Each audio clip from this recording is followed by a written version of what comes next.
Hi guys, welcome to Chapter 1, Introduction to Visual Effects, and I am your trainer Abhishek. Well, what is visual effects? A lot of time we do not know what visual effects is and we confuse it with other things. So let me give you a very simple definition of VFX. There are things that cannot be shot on the set, or it is impossible to shoot certain situations. What do you do? Situations like Superman flying through the city, or robots taking control of the whole town, or a big giant dinosaur on the street. Dinosaur went extinct millions of years ago and there's no way they're coming back. What do we do? Where do we go? Well, that's when visual effects or VFX comes in handy. So, in the most simpler terms, something that is impossible to shoot can be created through VFX or CG. CG is computer graphics. Having said that, let's not misunderstand it completely. VFX cannot achieve the impossible without proper planning and some preparation on the set. And that is why we have someone called a visual effects supervisor who is always on the set making sure everything goes as per the requirements and guides the whole crew what is required to achieve the impossible. A lot of time we use visual effects because it is not feasible to go and shoot on location. That's another reason we take help of visual effects to create similar environment in CG and then composite them in special softwares to make them look realistic. So there are a lot of reasons why we would use visual effects, and it is not just to create impossible things or to create impossible environment or to create environments or things that do not exist, but sometimes we do it in order to save time, money and energy. So let's talk about visual effects and special effects, because there are a lot of time when we confuse visual effects and special effects. We do not know what is the difference. So what are special effects? Special effects are usually mechanical tricks used to film things that are not real. Special effects will use elements that really exist physically on the set. Let's say we create a robot and drive it manually or electronically and film it. Or we make a prosthetic. The actor would wear them and we film them and they could act like a monkey or a lizard or a devil. So all that is special effects. On the other hand, visual effects is created on a computer using softwares. The elements created in visual effects do not physically exist while shooting. Visual effects become a post-production task, while special effects happens on the production. They are just tricks, while visual effects happens on computer. They are all virtual. So that is the basic difference between visual effects and special effects. Well, whatever I have spoken about visual effects and special effects, that should have given you some insight of the whole process. Let me show you a shot. Just have a look at this shot and then I will tell you how things happen, how studios work, and what are the different departments. So just have a look at this shot.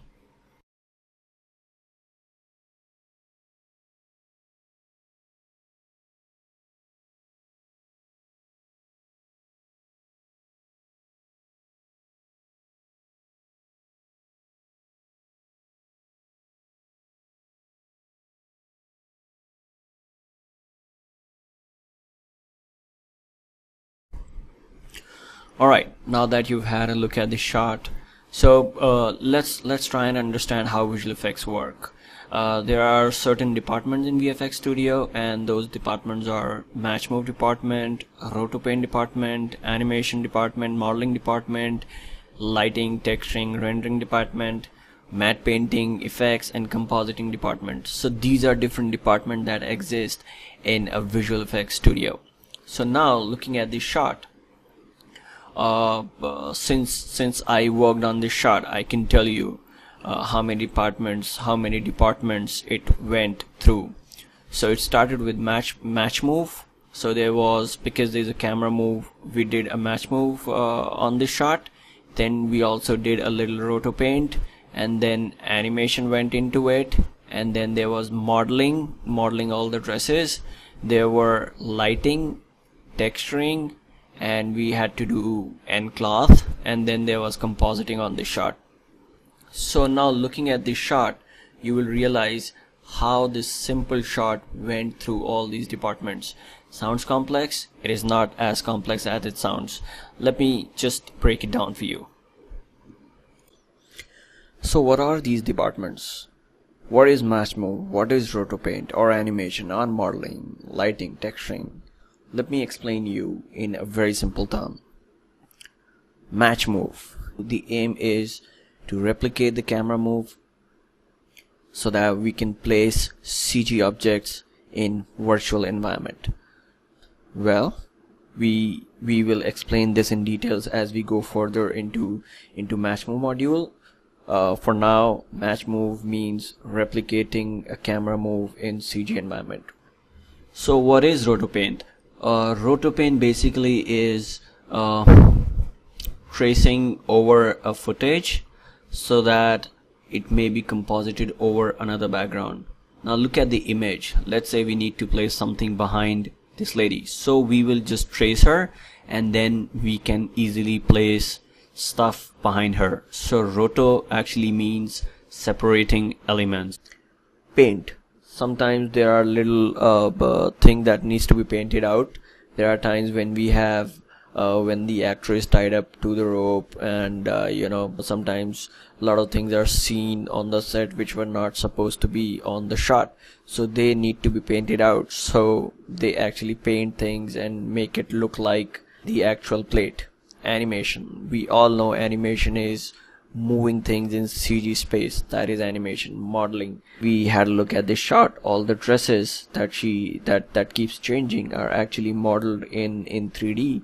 And lighting. We had to match these dresses to match the lighting of this live action plate.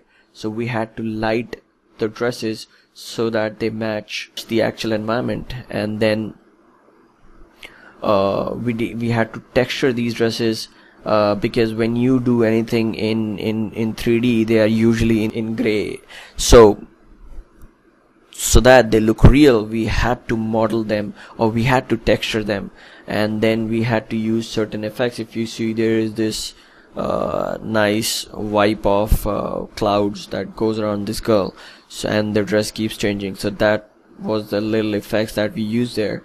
And then bringing all these elements together and compositing them was the final step. So that is how all these things, they combine, when combined together and when they are composited, is actually the final shot that comes out.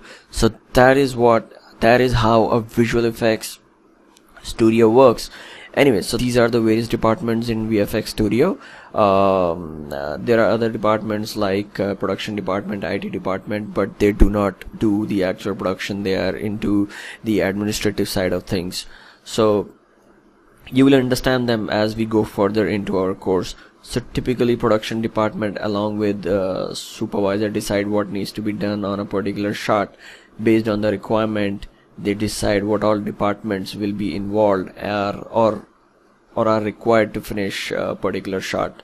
So that's a usual workflow in a VFX studio. Alright, so now we are into the final length of this chapter 1, and that is, how do we get into the industry? Well, a lot of times as a student or beginner, we try and impress potential employers by showing them what all we can do. So a lot of time we end up doing everything. However, it is a good idea to know all, but it is very important to find what you really like doing and specialize in that stream. Most of the time studios want specialists. So when you are making a demo reel, it has to clearly state the department you are applying for, and you should concentrate and keep shots related to that stream only in your demo reel. I hope that gave you a good insight of VFX. Do not worry, things will get better as we dig more into it. Hope you had fun. Thanks for watching, and see you in my next class. Have a great day.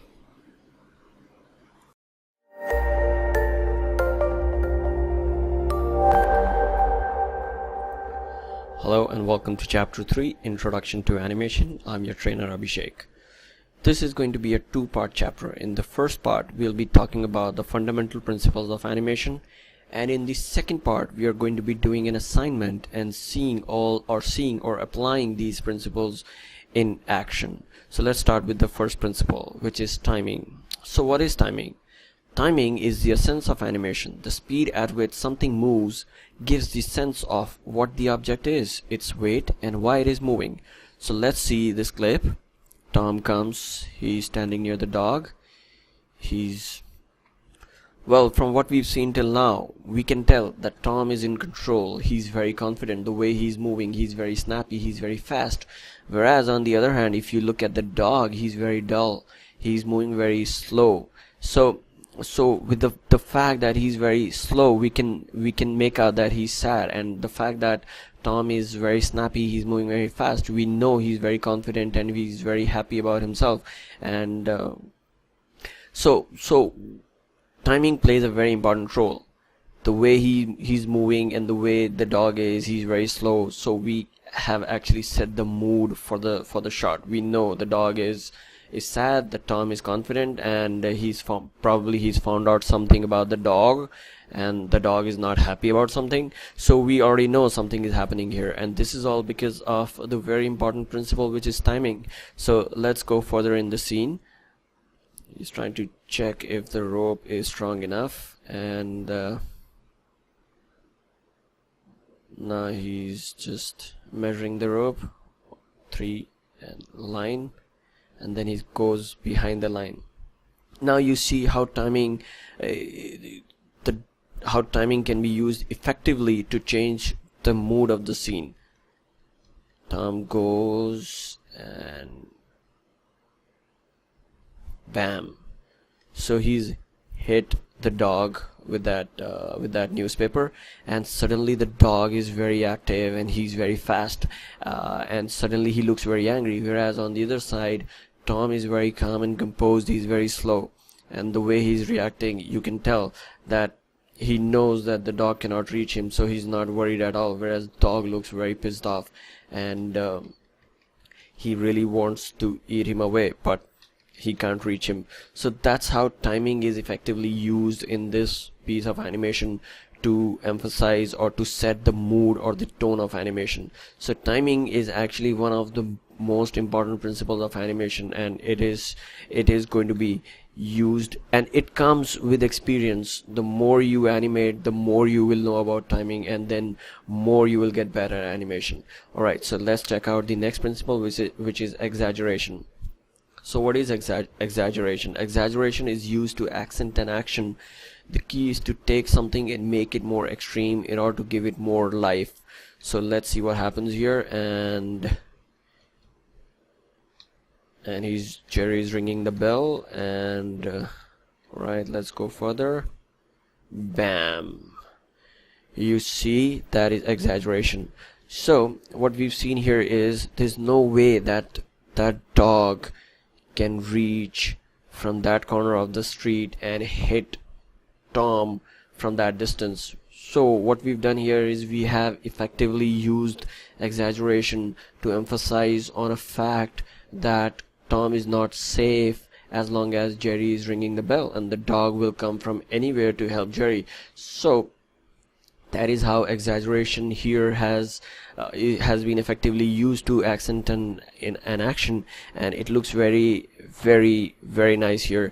It also depends on what kind of animation we are dealing with. If it is a realistic animation, then we might not use this kind of exaggeration. Exaggeration is not only in actions, it could be an expression also, and there are a lot of types of exaggerations. So here we see that the dog has literally blown him away from that distance, so it has been effective, very effective, to emphasize on a certain action. Cool. So let's go to the third principle, which is anticipation.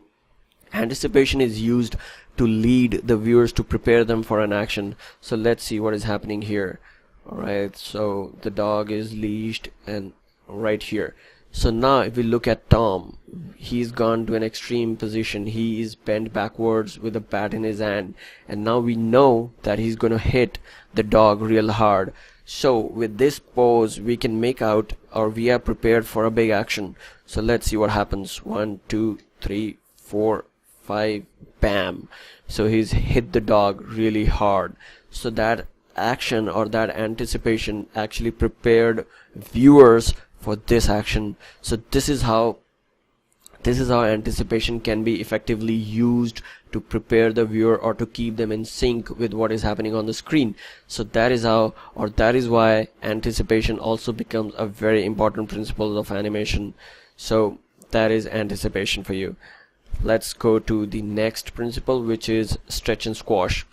Stretch and squash is the way of deforming an object to show how rigid the object is. So let's say if we have a balloon with water in it, and if we throw it around, so there will obviously be much more stretch and squash in the balloon with water than a basketball, which is very hard. So it depends on what kind of object we are dealing with. If we are dealing with a balloon with water in it, we'll have to have more stretch and squash. If we are dealing with a basketball, there'll be much less stretch and squash. In this piece of clip, they've used stretch and squash to emphasize on the fact that Tom is very eager to capture Jerry. See here, the thing that he's using to capture Jerry has been stretched. Then in the next frame it is squashed, and then in the very next phase it is squashed, and then it comes back to its normal shape. So here stretch and squash has been used to emphasize on the fact that he's very eager. He really wants to capture Jerry. So stretch and squash can be used in various ways. Here it has been used in different way. In a realistic animation, we would see what kind of an object it is. So stretch and squash would tell the viewer what are the properties of an object. So just like the example I gave you of a balloon and a basketball, so stretch and squash can be used to help viewers understand what the object is. So that is stretch and squash. So let's go to the next principle, which is follow through and overlapping. So what is follow through? Follow through is same as anticipation, only that it is at the end of an animation. It is usually animated as something goes past its resting point and then coming back to where it would normally be. So let's see how there is follow through here. So now you see Tom is trying to hit the dog real hard with that boxing glove, and he brings his hand and bam, and then he goes back. So this is his normal resting pose, whereas he goes back, he actually goes past his normal resting pose. So that is what follow through is, and the follow through here is used to emphasize that he has really hit him really hard, and that is why he's actually goes past his resting pose and then comes back to his resting pose. So that is what follow through is, and it depends on the kind of animation you're dealing with. So we can use follow through in effective ways. Then the next principle of animation is overlapping. So overlapping is an action that occurs because of another action. So let's see how overlapping is happening here. If you look at the tail of Tom is moving around because of the way Tom is moving. He's moving really, he's very snappy, he's almost jumping. So the tail is reacting to the way he's moving. So that is called an overlapping action. It is happening because of the way Tom is moving. So this is, the animator has used the overlapping action very effectively to make it look nice and realistic, and it looks like as if the tail is alive, and it gives a character to the Tom. So yes, overlapping again is a very important principle of animation.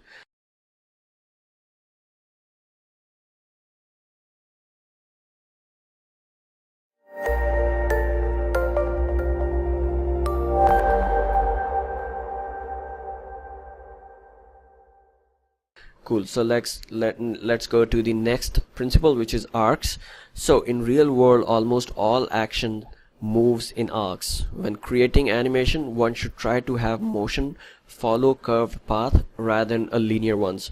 So everything that you do, if you move your hand, it always goes in arcs. Nothing is linear unless you're dealing with machines, unless you're dealing with robots. Everything that you do, even when you are moving, your legs actually, they move in arc. Your hands, when you try to pick something up, they never go linear, they never go straight, they're always moving in arcs. So let's see how the animator has used arcs here to form an action, and bam. So you see here, now we see there's this nice arc that is forming here, and that gives the sense of force that Tom has applied to hit the dog. And if you look at this, his hair, it actually goes in arc too. It does not go in a linear fashion from here to here and then up.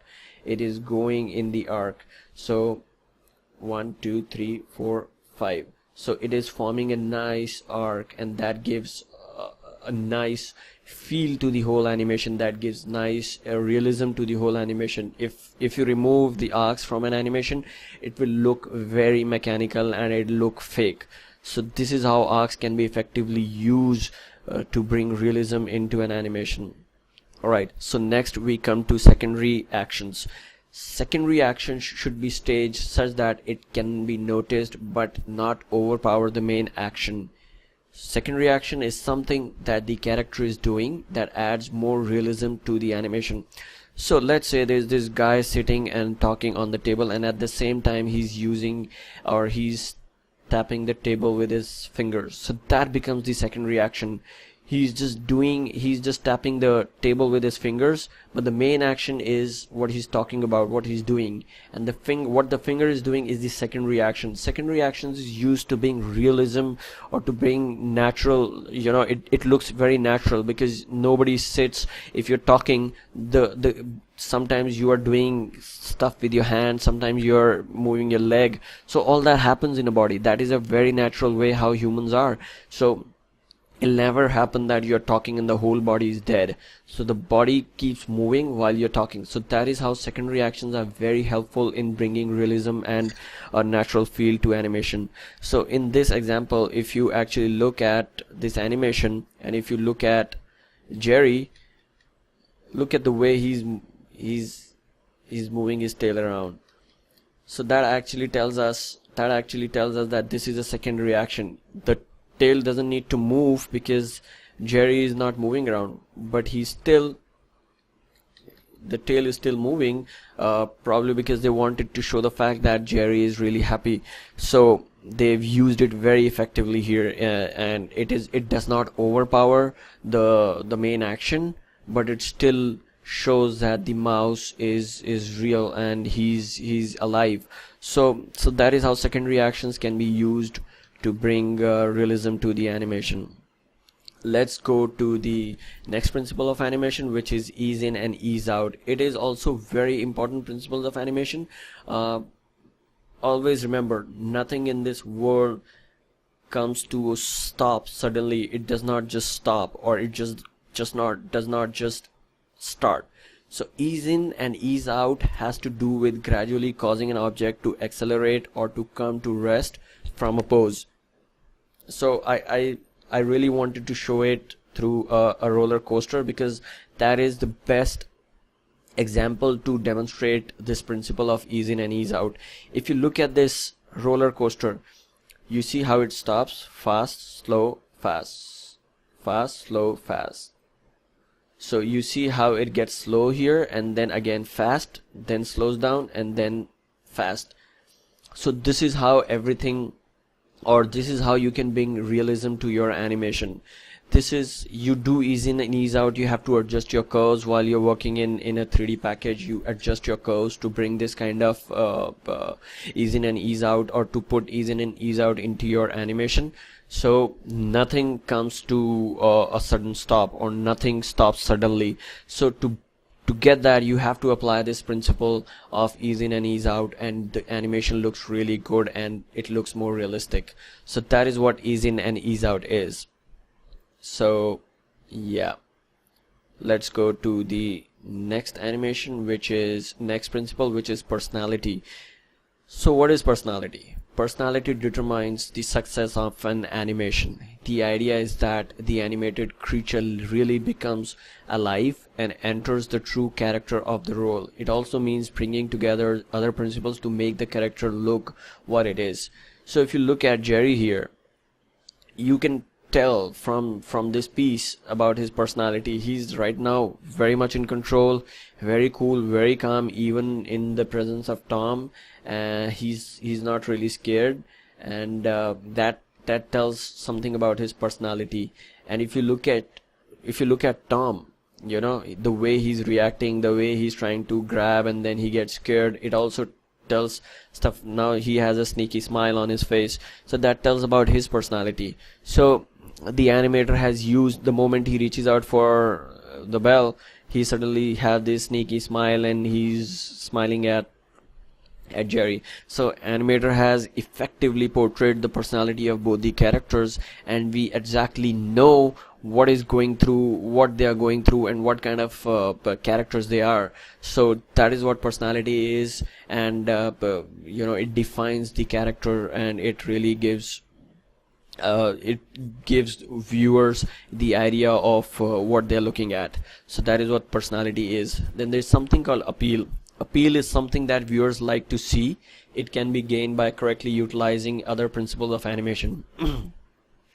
So if you look here, Tom has an appeal to its character. The way he's walking, the way he reacts, the way he, now we know that he has seen something that he's very interested in. Suddenly he becomes very sneaky, goes behind the wall again with his tongue outside. So that is an appeal to the character. Appeal is appeal gives a likeliness to the character. It tells you stuff about the character. It is somewhat similar to personality. So that is how we can appeal can be created within animation by utilizing the other principles of animation. The way you use other principles, stretch and squash, exaggeration, timing, and everything that you use will actually finally decide what is going to be the appeal of the character. So the next principle is staging. Staging is presenting an action so that it is easily understood. An action is staged so that it is easily understood. Personality is staged so that it is recognizable. An expression so it can be seen. A mood so that it will affect the audience. Now if you look at this clip, everything looks really nice. Everything looks really nice. It is staged so well. We know that Tom is cool, calm, composed. Dog is really angry. Everything is staged well. Nothing is overpowering. They both have their own roles, and they're both moving. If you look at the whole frame, they have almost, the frame is divided between these two guys, and one is doing his own thing, the other one is doing his own thing. So no one is overpowering the other. So this is how staging can be effectively used to create a mood, or to express something. So right now, that is how animator has used it really effectively to stage these guys, and the director has effectively used staging, the principle of staging, to create the whole mood. You can tell by the way the framing is that what is happening, and the dog is really angry, and they both have their own, you can tell what's in their mind. So that is how staging is used effectively to create a piece of animation. And then he's been bam, and then he goes back to his house. So that is what staging is. Well, these were the basic fundamental principles of animation. There is one more principle of animation, which is pose to pose or straight animation, which I'm going to be talking about in the next chapter. The reason being, I'm going to show that in action. So these were the principles of animation. I hope you guys have had a good idea of what animation is all about. In the next chapter, we are going to be seeing them in action. I hope you guys have enjoyed it. Thank you for watching. Have a good day. Goodbye.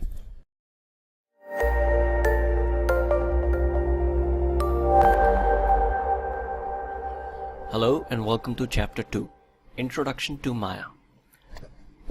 In this chapter we are going to learn about the basic interface of Maya, and this is targeted especially for beginners and people those who want to understand 3D softwares. So we are going to only talk about tools that are basic, and we will discuss a lot of other tools in the coming chapters. Alright, so let's start. The window that you see is basically how Maya looks like when you open it. This area where I am scrolling right now, this is called workspace. So whatever you create or whatever you do will actually be shown here in this area in the workspace. So let's say if I need any object, so I'll go into create and sphere. So the sphere will always appear in the workspace. Now anything that you create will be in the wireframe mode. If you want to see it in the shaded mode, all you have to do is to press 5. So the moment you hit 5, it gets into the shaded mode. So this is what workspace is, and workspace is unlimited. This you can have as much of virtual space you can imagine. This is endless, and you can build as much geometry or set, or you can have biggest of the biggest set in 3D environment, in virtual environment. So this space is really large. Anyway, so let's start. On the top left hand corner we see that we have these file menu, edit menu, modify, create. All these menus are the first two menus are obviously we see them in every software, file and edit, and then all the menus are software specific. So in file menu you can save file, open file, you can edit file and export, import and edit preferences. Similarly in edit there are, you can copy, cut, paste, and then there are options which are specific to Maya.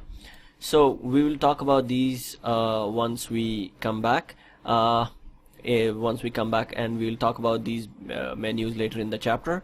So let's come here. If you look at the left side of your screen, you see there is something called a select tool. Let me create a sphere for you, and that'll help you understand better. So now if I want to select this sphere, all I have to do is to hit on this select tool and then click on this sphere. So now we've selected this sphere. So if you come down, there's this something called lasso selection tool and paintbrush tool, and we're going to talk about this little later. And now we come down to this something called a move tool. So with the help of move tool you can move an object in 3D space. So you can move either in Z space or X or Y. I just wanted to explain you a little bit about the Z axis. A lot of time in graphs we have two axes, X and Y. Y being vertical and X being horizontal. Now we use something called Z translate, which actually gives depth to the whole software. So that is why we call this a 3D software, because it has the third dimension, the Z axis. Alright, now that we know why this is a 3D software, let's come to the next tool, which is the rotate tool. So you can rotate an object in any axis, X, Y, Z, and the axis, the object can be rotated. So then we come to the scale tool. You can scale the object either in a uniform fashion, or you can scale it in individual axes in X, Y, or Y or X. So you can scale them individually, or you can scale them uniformly. So let me just delete this. So now we come to these. Let's not talk about these three tools in this chapter because they are a little complex, and we'll talk about them as we go further into the course.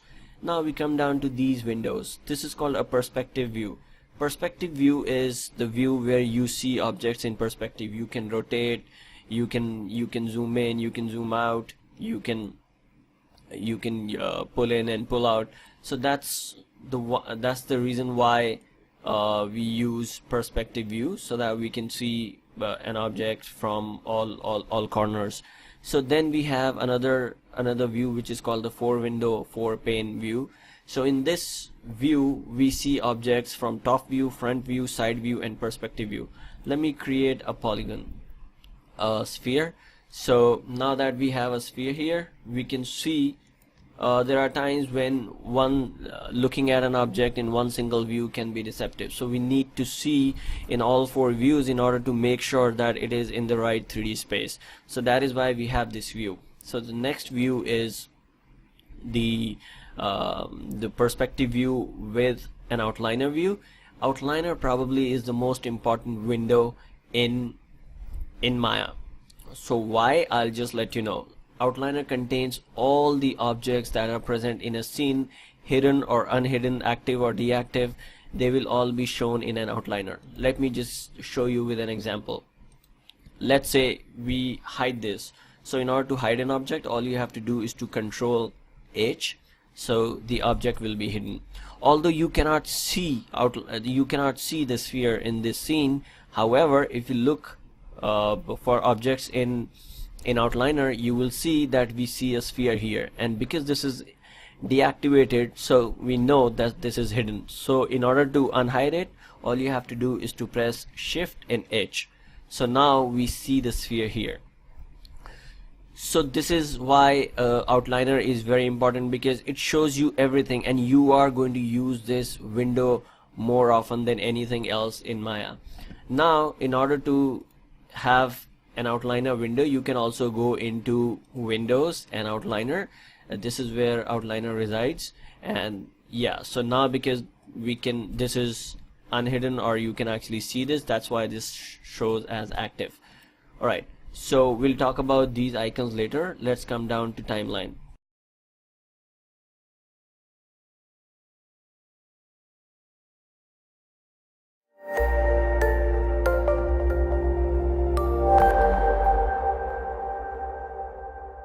This is your timeline, so you can scrub here and you can see your keyframes here. I'll show you how a keyframe looks like. Let's say you want to put a keyframe on this sphere. So all you have to do is to select this and hit S. Now if you go to frame number 24 and bring this ball in Z direction, so what happens is Maya automatically puts a keyframe, because we have something called auto key on. So if we make this off, then it will not put a keyframe, then we'll have to manually go and press S or keyframe it from here. So we'll keep that on for now. So now that we already have a keyframe here, so the first keyframe is here, the second keyframe is here, so Maya automatically creates the in between. So now we have a ball which is moving in Z direction. If we pull this in Y in the center, so then now the ball is actually lifting from where it was. So this is how animation works, and this is the benefit of this timeline window. Now this is something called, this is the place where you can set the number of frames. Let's say I want my timeline to be 350 frame long, so I'll just put 350 here, and my timeline is now 350 frame long. So this is why we have this little window. So let's bring it back to 24, and right, we'll discuss these windows a little later in the course. This is Mel scripting, which comes really late in the course. We'll just stick to the basic right now. Alright, now we have these options to play the animation. We can go frame by frame. Let's say you are on a frame number 24 and you want to go to frame number 12.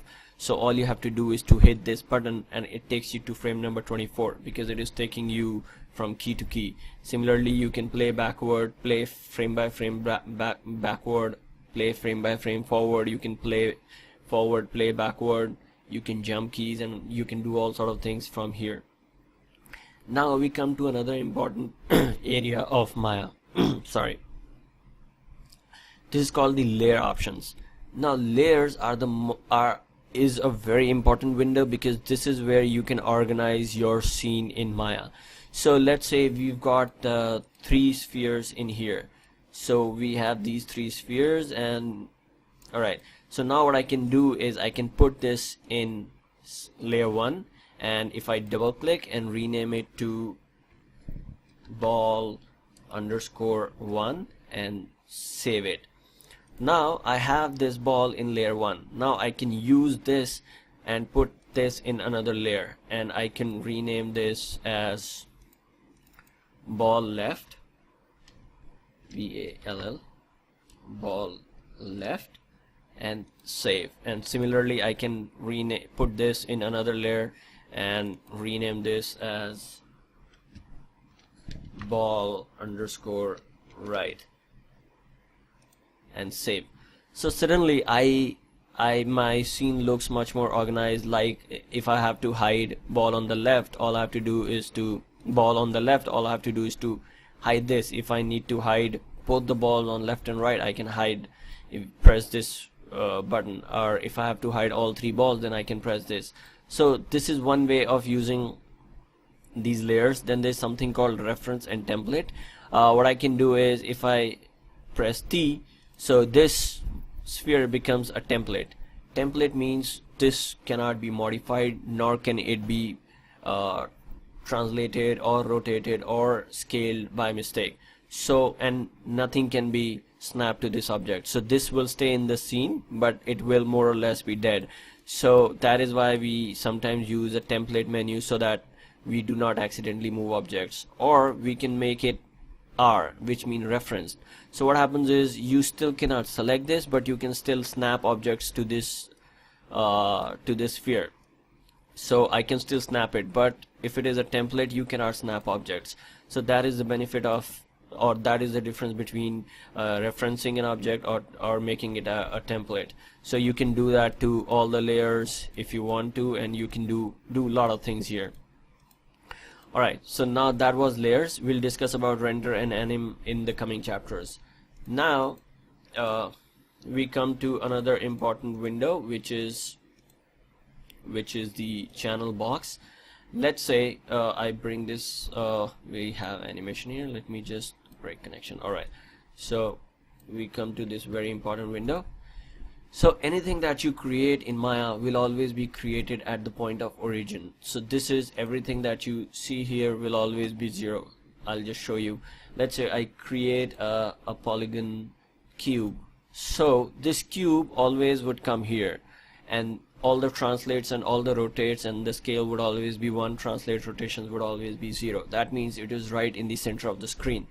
Now let me move this using this move tool in Z direction. So now you see it shows me that I have moved my cube in Z in -5.138 units. If I bring this in this direction, now I'm in positive 5.286 units. So this channel box contains all the information as to what is the scale of an object, where it is in 3D space, how much rotations we made to an object. So this becomes a very important window when it comes to doing a lot of tasks. When there are times when we need to match the scale, there are times when we are animating. So this will be very handy once you get used to animation and modeling and a lot of other VFX stuff. So for now, let's see this channel box as a box where we have all the information about an object, where it is in 3D space, and what is the size and rotation and translations on the object. Alright, so now we come to another area. These are called the shortcuts. So you can even customize the shortcuts. Let's say let me just go ahead and delete this cube. Let's say I want to create a cube. I have two options. Either I go into create polygon cube, or I can go straight into this shortcut menu and I can just hit sphere. So I have a sphere right away. So this is just for the ease of access, and just to smoothen the whole process or fasten the whole process, so we can create our own shortcuts. So that's the benefit of having all these tools here. Well, these tools up here, we're going to be discuss them again later in the course, because they are specific to a lot of modules that I'm going to be talking about right now. And as we go further into the course, we are going to discuss all these tools. For now, I am now going to talk about a very important place or important topic about Maya Dynamics, which is Maya interface, which is, if you go here and press this button, press this menu down button, you will see we have different modules within Maya. the modules are animation module, polygon, surface, dynamics, rendering, and dynamics, and we can customize. So let's say I go into animation. So you would notice suddenly these menus, they change. So what happens is, in Maya, if you go into any module, the menus would change specific to that module. So that means Maya has a lot of stuff within itself. You can do so much within Maya. So if you have to do modeling, you go into polygon or you go into surface, and then you create your objects, and then you can manipulate your objects within Maya. So you have all these menus that are actually specific to modeling. You can extrude, split faces, cut faces, insert edge loop, and all these kind of things, which we will be discussing in the modeling module anyways. So this is the whole point of having all these different modules. Let's say you go into dynamics. If you actually look into dynamics, there's something called fields. So this is called air, drag, gravity, Newton, all these terms we generally use in physics. So there's a lot of physics involved in Maya.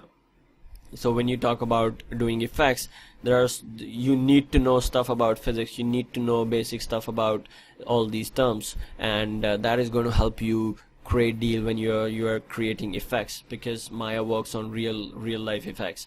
Alright, so that was the basic interface of Maya. I hope you guys enjoyed it. I have kept it very simple, very basic, and I have tried to keep it in a language which is very easy to understand without any technical jargons. I hope you guys have enjoyed this chapter. I would love to see you in my next class. Hope to see you soon. Have a good day. Goodbye.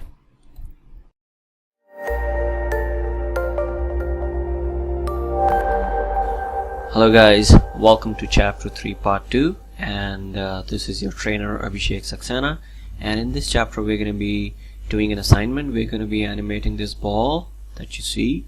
We are going to make sure that we use some of the principles of animation that we discussed about in the last part, and we're going to use those principles into effect, and we'll see how we can use those principles to give different character to this simple ball. So let's start. We have a ball here. I downloaded this ball from creativecrash.com. It's a free rig. So just to animate anything, we require a rig. A rig gives you control over your model. So let's say we've got these 3 controllers that we need to use to animate this ball. So this top circle here, we can use this to stretch and squash from the top, and then this one we can use this controller we can use to stretch and squash from the bottom, and then this is the main controller. This is used to move the ball and to rotate the ball. So this is how typically a very simple rig would look like. Rigging is very technical and a very complex process, so this probably is the most simplest examples of rig that you will see. So let's start animating this ball. So what we need to do is we need to first we'll make the ball jump, and then we will make it jump across the screen. So just to start with, we'll use this main controller. We'll always use this main controller to move the ball, and then we will use these to give a character to the ball. So let's start. So what we'll do is we'll just use this main controller. We'll bring this up here, let's say somewhere here. Looks good. Alright, so we'll take it to 5. Alright, what we'll do is we'll take it to 5. Okay, so now that we have this ball at 5 at frame 1, we'll just hit S, and we need to make sure that we have this auto key on so that it puts the key by itself. So let's say we'll take 14 frames for the ball to come back to 0, and then the ball comes back to 0. So the software will create the in-betweens by itself. So now that the ball has come down, so what happens is the moment it comes down, we need to squash the ball. It needs to squash. So let's say what we should do is we should just on every frame we should just select and hit S, so that we have keyframes on all these controllers. We can delete them later if we have to, but it's up to you. I mean, many animators don't like doing this way. There are animators those who like doing this way, so it's completely up to you. So I have now keyframes on all my controllers. So what I'll do is I'll go to one frame and then I will squash the ball. So how much you squash will define the character of the ball. So it will look more cartoony. If you squash it this way, it'll look more cartoony. Let's see how it looks. So the ball goes down, squashes, and then we will take another, let's say it will take another few frames for the ball to go up. So what we'll do is we'll again use this controller to take this ball and go up. It obviously will not go the same distance because the gravity is going to play its role, and the ball is eventually going to, you know, bounce less and less every time it goes up. So right now it is on frame number 24. It is going to go up again, and then what we'll do is it is going to come back to its original shape. So we'll select this top controller for stretch and squash and we'll bring it back to 0. So now this is how it'll look like. So it goes down, squashes, come back to its original position, and then again we'll go back few frames further. Let's say it'll take the same amount of time to come back. So let's say by 34 it is going to come back. Sorry. So we'll select this and we'll bring the ball down again. So now it is going to come back to its 0 position, and then we'll go 2 frames further, 1 frame further, and then we are going to squash it again.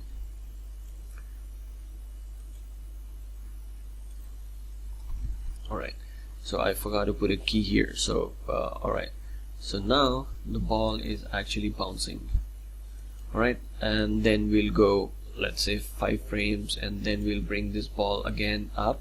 It'll go up much less this time, and this will also come back to its original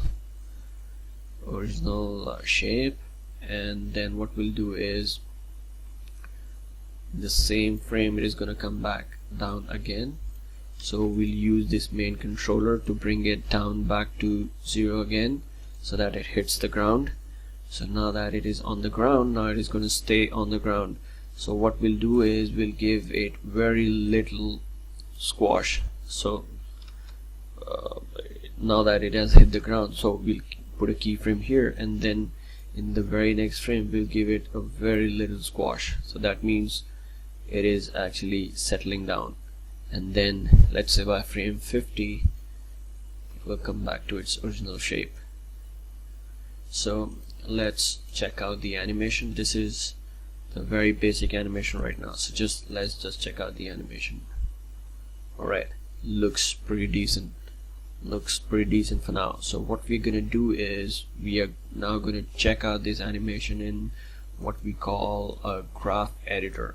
So before we go to a graph editor, let me tell you we should also give some stretch to this ball. So what we're gonna do is before it hits the ground, we're just gonna put this keyframe and we're gonna just stretch the ball a little. So what it'll do is it will give that stretchy, cartoony feeling, and then again it goes up, and then when it comes down, so just 2 frames and we'll give it a little stretch, so that again it goes up, and then we'll just give it a little less stretch, and then again it'll hit and then settle down.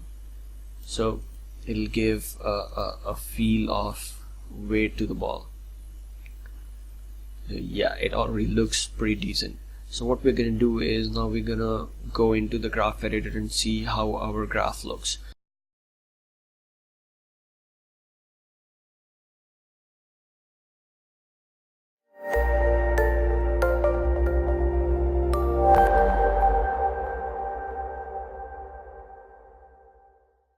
So let's just pause this. We'll go back to first frame, and then we'll just select this main controller, and then we'll go into Windows, Animation Editor, and then we go into something called a Graph Editor. So in Graph Editors you can see your animation in curves. So this is how our animation looks like. The ball comes down, then it goes up again, then it comes down, and then it goes up again, and then comes down. The graph looks pretty decent. So what we're gonna do is see, right now we are gonna just make sure that the graph is clean. We've got nice easy ease in and ease out. So what we're gonna do is we're gonna just select this, and we're just gonna flatten this curve. So what it's gonna do is it'll make sure that it does not go beyond 0, or it does not go below the ground. So we'll just flatten this out. Now we need something called ease in and ease out. The ball does not go, it goes in, it comes down slow, it comes down fast, and then goes up slow, and then comes down fast, and then goes up slow. So let's flatten these curves so it gives a nice, it'll just take a slow deep and then come down fast, and then go up slow, and then come down fast. So we'll do that to this curve as well. And then we do not have any animation on any other parameters. So in order to frame, let's say you want to select this, if you hit, and if it is framed improperly, if you want to frame it, all you have to do is to select the parameter and hit F. So what it does, it'll frame the whole animation or the whole graph for you. For now we can just close this and see if it looks any better. Yes, it already looks much better. So what we're gonna do is we're gonna do the same thing to the other to this controller that we use to stretch and squash. So again we're gonna go into Animation Editor, and then we're gonna go into the Graph Editor, and we're gonna see how this looks like. So let's hit F. It already looks pretty decent. So this is all flattened out. Alright, so let's just add some ease in and nice ease out, and we want to make sure that these curves are nice and they're smooth, so that how the ball reacts depends on these curves, and we need to make sure that these are absolutely smooth, and we can control the animation through these graphs, and we can actually control how the ball would react to these graphs. If you want, we can just get rid of these keys, and let's see how the ball now reacts after we've deleted those keys, because we did not need them. We just need a nice, this goes up and then comes down, and then goes up and then comes down fast. So this is the stretch, it stretches and then squashes, and then stretches and then squashes. So let's see how the ball looks now. Let's just play this. Alright, yeah, it looks much better. It looks as if the ball has a lot of weight. It looks like as if there is either liquid or something in the ball. So this is just how we can use this to give character to the ball. Now what we need to do is we need to move this ball. This is a very basic tutorial. So in this one I'm gonna now talk about how to use this animation, and now how we can use this animation and move it across the screen. So let's use this main controller, and what we'll do is, again, we need to translate this into Z or X. It's up to us. So let's say we want to translate this into X. So what we're gonna do is we're just gonna break this key. We go into we right click, and then we say break connection, and then we'll break the other keys as well, break connection. So now that we know that the key is only on X, so what we can do is we can just select translate X, we can hit S. So now we know that now it is keyed and there are no in-betweens. So what we can do is we can just push it back here, and then by frame 46 it will be here. So now if we play the animation, let's see what happens. Alright, the ball has started to travel. Looks like the ball travels from point A to point B, and somebody has thrown it or pushed it. So let's go back, let's select this, and let's go back to the graph editor. In the graph editor, now we're going to be looking at translate X. Earlier we were looking at translate Y, now we're going to look at translate X, because we just moved the ball. And if we hit F, then we can see right now the curve looks very linear, and we need to give nice ease in and ease out. So what we're going to do is we'll select this and we'll hit this flattened curve. What we need to do is we need the ball to go nicely, so we can just move this up a little so that it goes fast and then settles down. So let's see how it reacts now.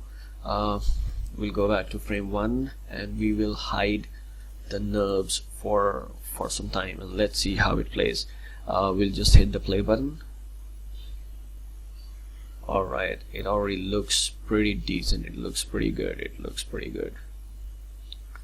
I think it just squashes a little on the second bump. So what we can do is we'll just go ahead and select this, and we'll just reduce this squash, and then it needs to come back to its original position right here, so that it doesn't look like it is squashed for a longer time.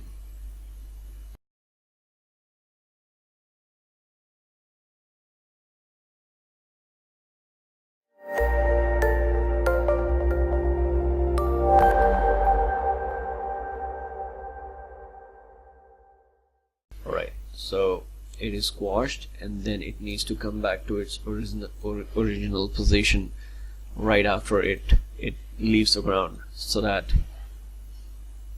it gets back to its original shape. Alright, and then here we need to make sure that it is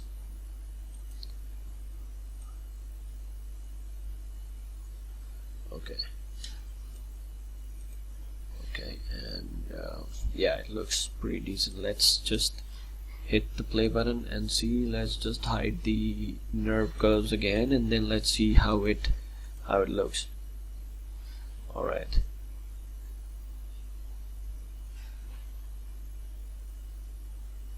okay, it looks pretty decent. It looks like the ball is trying to travel. I also feel that it needs to have little less squash here. I think what we need to do is bring this back to 0, and then right before it hits the ground, we'll just squash it, so it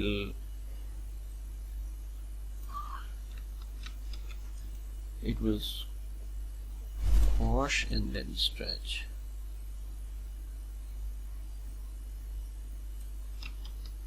I'm sorry.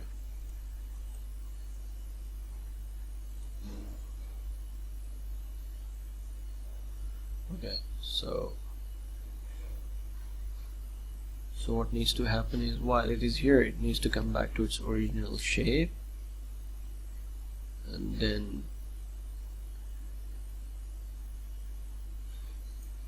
it needs to just stretch a little, and it needs its original shape while it is on top. So okay,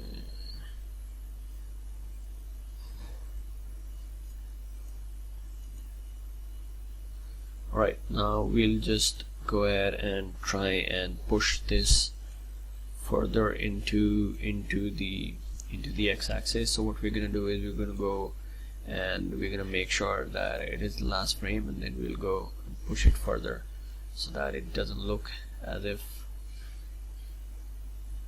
Okay, so now let's see how the animation looks. Okay, it looks pretty decent. It looks pretty good. So now what we're gonna do is we're gonna rotate this ball so that it does not look so linear. Right now the rotation looks very linear.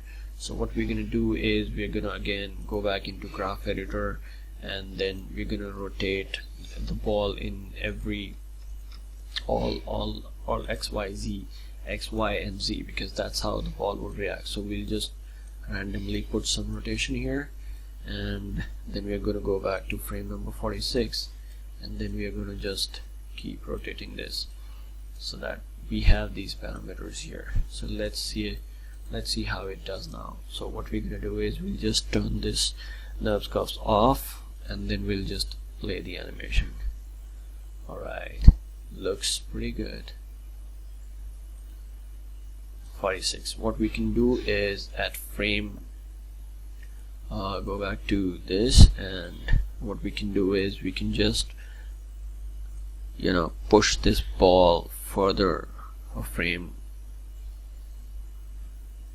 number 50. So what it'll do is it'll just keep rolling the ball. Okay, let's see how it reacts. So we'll just turn this off, we'll just hit the play button.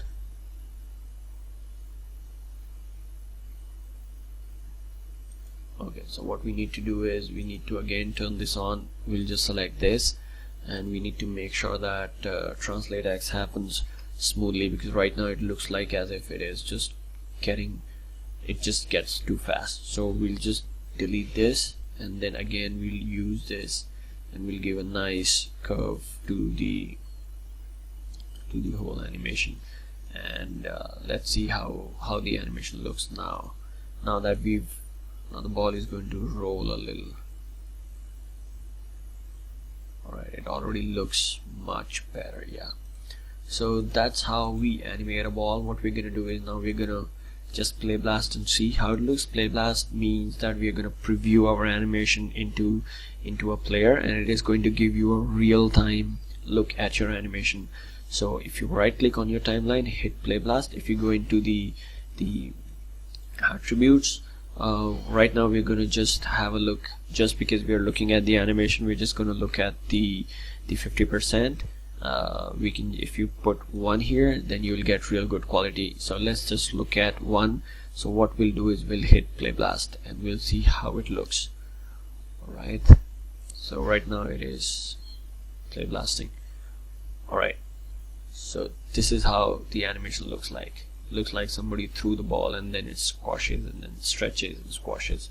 Alright, so this is how we can animate a ball. We can give different characters. You give more stretch and squash, it'll look more cartoony. If you give less stretch and squash, it'll look more sturdy. So you can do a lot of things by just, you know, playing around with the timing, playing around with the attributes, different attributes, and you can add character to the animation. I hope this chapter was useful and you guys enjoyed it. This was a very basic animation. Anywhere you go, you're gonna first start by animating a ball. So hope this was helpful, and I would love to see you guys in my next class. See you soon. Have a good day. Bye bye.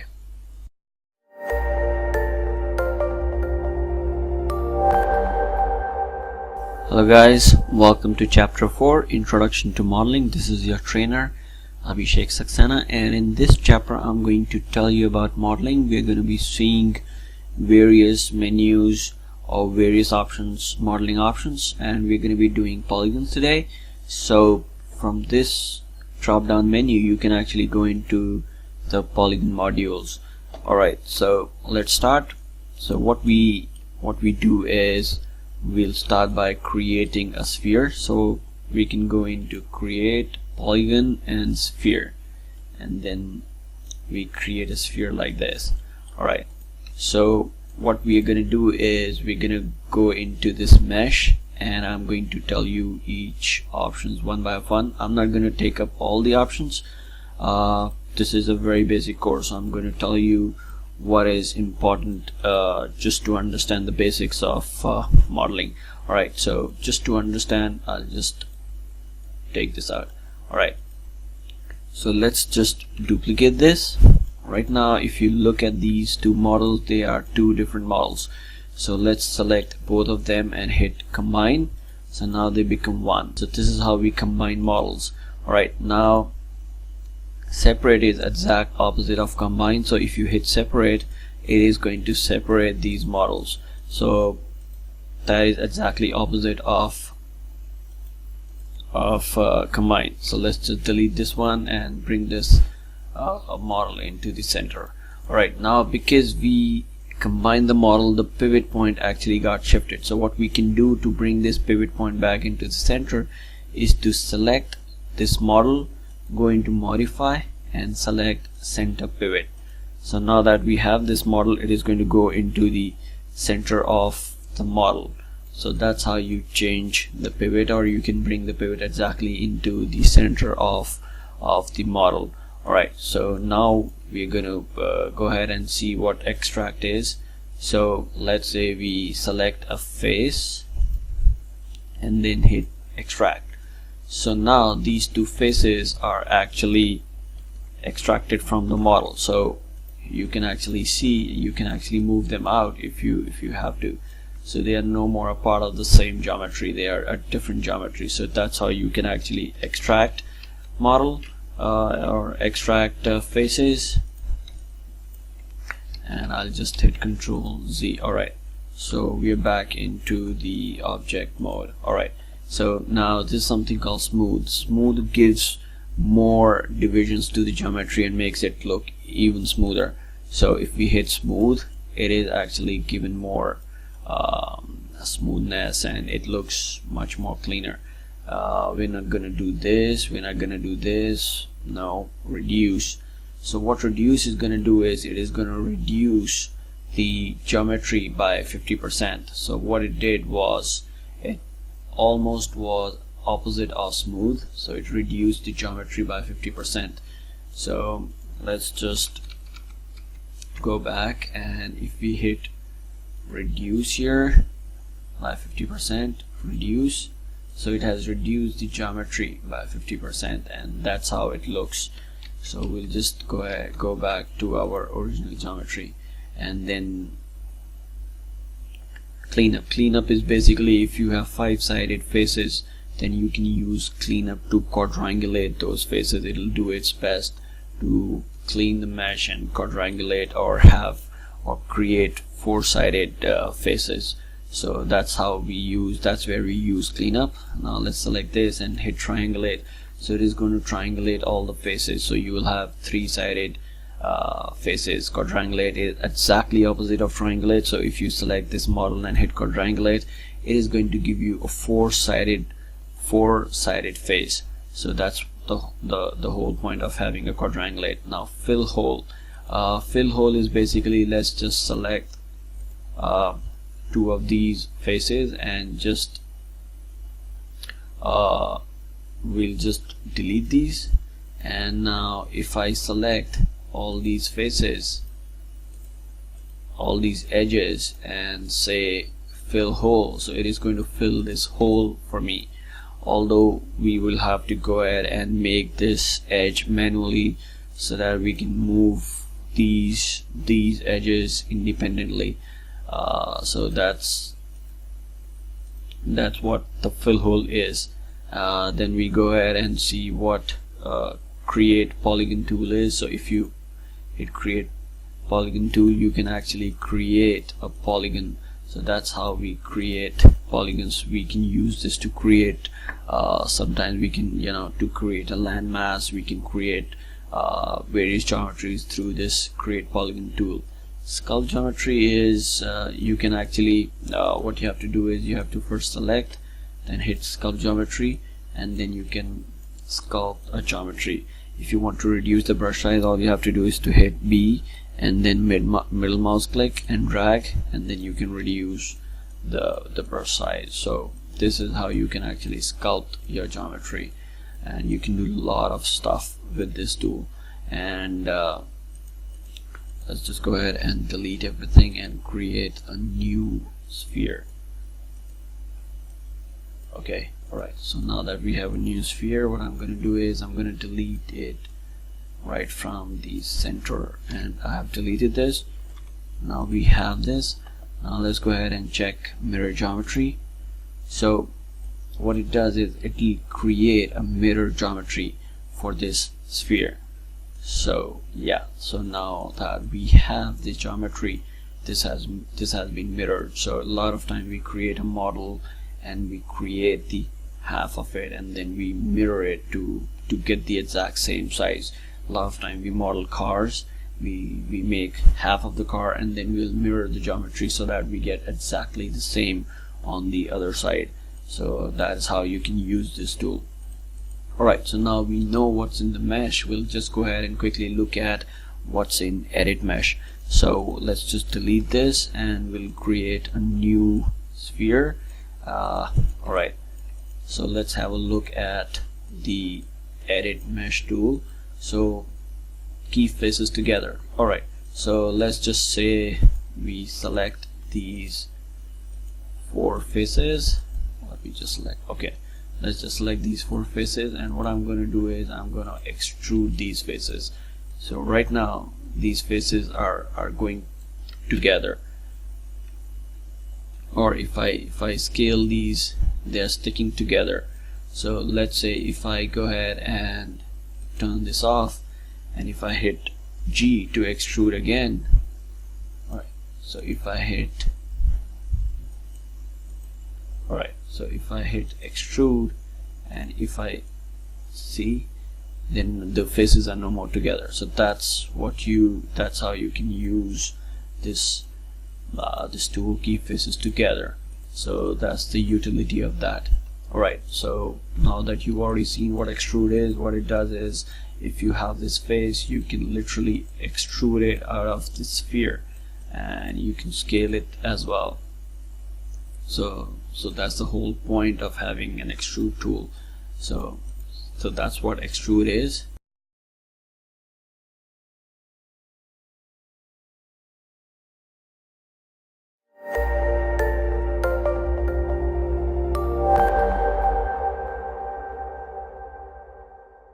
Let's go into the bridge.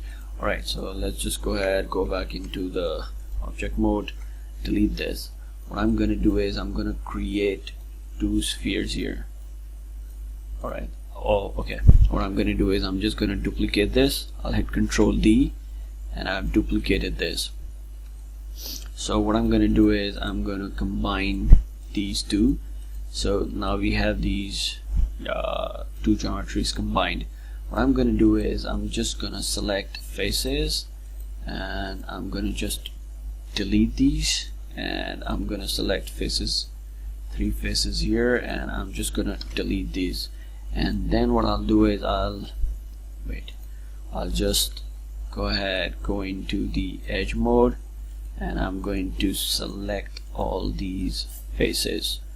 So what I'm gonna do is I'm actually gonna bridge these 2 holes. I'm going to make a bridge between these 2 holes. So let's just go ahead and say bridge. So you can see it is actually created, or it has filled this geometry, and it has created a bridge between these 2 geometries. You can actually change divisions here. You can do just to get a more smoother geometry. So you can do a lot of stuff with this tool. Alright, so that was bridge. Alright, let me just delete everything and then just go back to and create a sphere again. Alright, so we have a new sphere. Let's just check out the other tools. What we're going to do is we're going to go into the split polygon tool. What split polygon tool is, you can actually manually create these polygons, and you can split them. So now you have this polygon, and you just split it, so you can actually use it for various. If you want to create a circle around it, you can just keep creating these polygons. So you can use this tool. This is a very useful tool. Alright, so let's just go back and let's check the other tools. This is cut face tool. I think we jumped one of the tools, so let's just go back and see what cut face tools is. So basically it is going to cut the faces. Now if you look at it, it has actually cut from the other side as well. So you can actually just delete this half, and you can get this nice shape. So that's how you can use cut face tool. Let's hit Control Z, and let's just go back to the sphere. Now we go into the insert edge loop.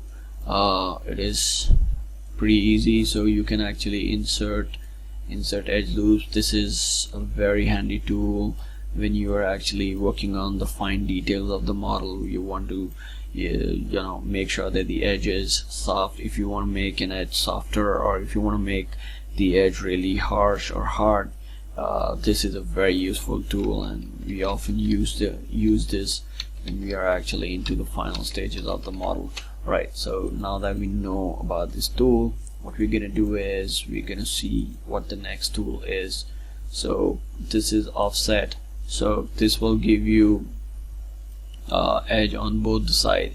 So this is also quite a handy tool. It is going to help you the same way. It is going to give edges on the both side of the edge selected. Alright, so that was the offset edge tool. Add divisions, we're not going to see. Slide edge tool is if you select this and hit middle mouse click, it is going to slide. So you can use this if you have to, but you can do it manually as well. So not a very useful tool. Again, then we go back to transform component. We're not gonna do this. Then we go into poke face. Basically what poke face does is it is just gonna just like it is gonna just poke the face. So we now have this geometry, and yeah, so this is how poke face works. You can use it if you really have to. It's completely up to you how you use these tools. And then we go into wedge face. I'm not going to explain duplicate face. So let's just select this and hit duplicate face.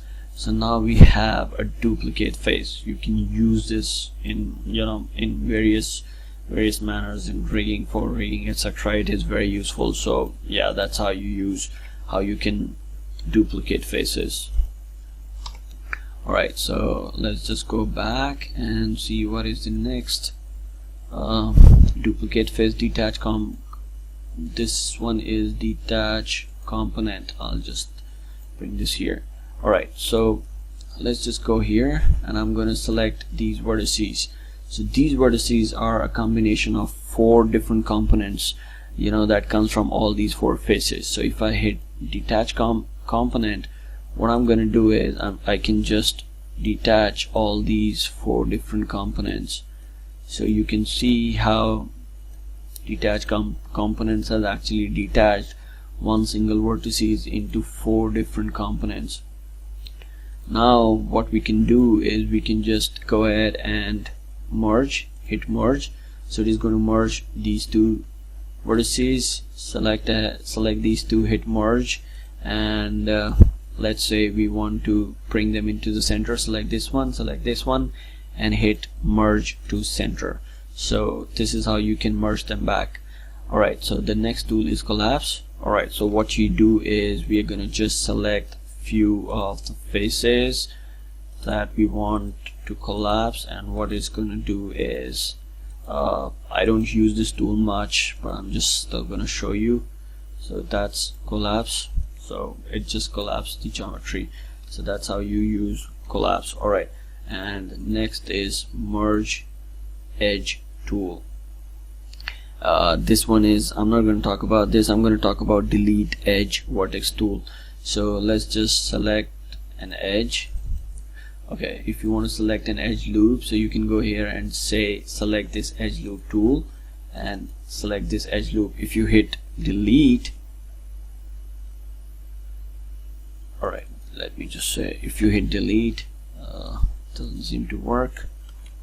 Let me just, alright, hit edge. If you delete, so what happens is we'll still have, or if you've actually selected this as well, and if you delete this and if you go into vertices, you can still see there is a vertex here. So to avoid this, to avoid having these vertices here, what we need to do is, if you are deleting the edges, the good idea is to select these 2 edges and then hit delete edge vertex. So that way we will not have that extra vertex here. So that's what the delete edge vertices do. Okay, now then we have a chamfer vertex. What it does is it'll just let's just see what it does.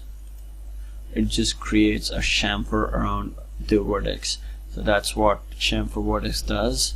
Alright, let's just go back to our original model. We go back to the object mode. Alright, so let's see what bevel does.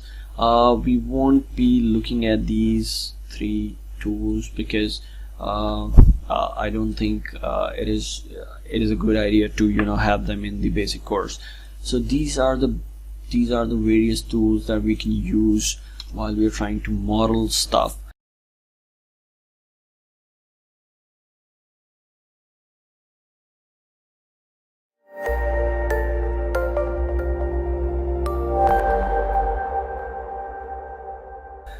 Let's just try and create something, and that'll give you a good idea of how to create stuff. So what I'm gonna do is I have this model of a pen drive with me, and I'm just gonna try and create this pen drive for you. So what I'm gonna do is I'm gonna go ahead and create a polygon. What I'll do is I'll just first create switch off this interactive creation. So what will happen now is if I hit a cube, Maya is going to create a cube for me instead of me creating a cube. Alright, so now that we have this cube here, I'm just going to try and create a pen drive. So let me just squeeze this, and what I'm going to do is I'm just going to bring this and try and get the shape of a pen drive. So this is how long my pen drive would be, the body, and then what I'm gonna do is I'm gonna select this face, and I'm gonna go ahead and extrude. I'm gonna extrude this, and so I can create the thing that goes into the computer. I'll hit G again to extrude, and this is how it comes out. Alright, so yeah, so it looks pretty decent. And then I'm gonna hit extrude again. Okay, what I'm gonna do is I want it even smaller.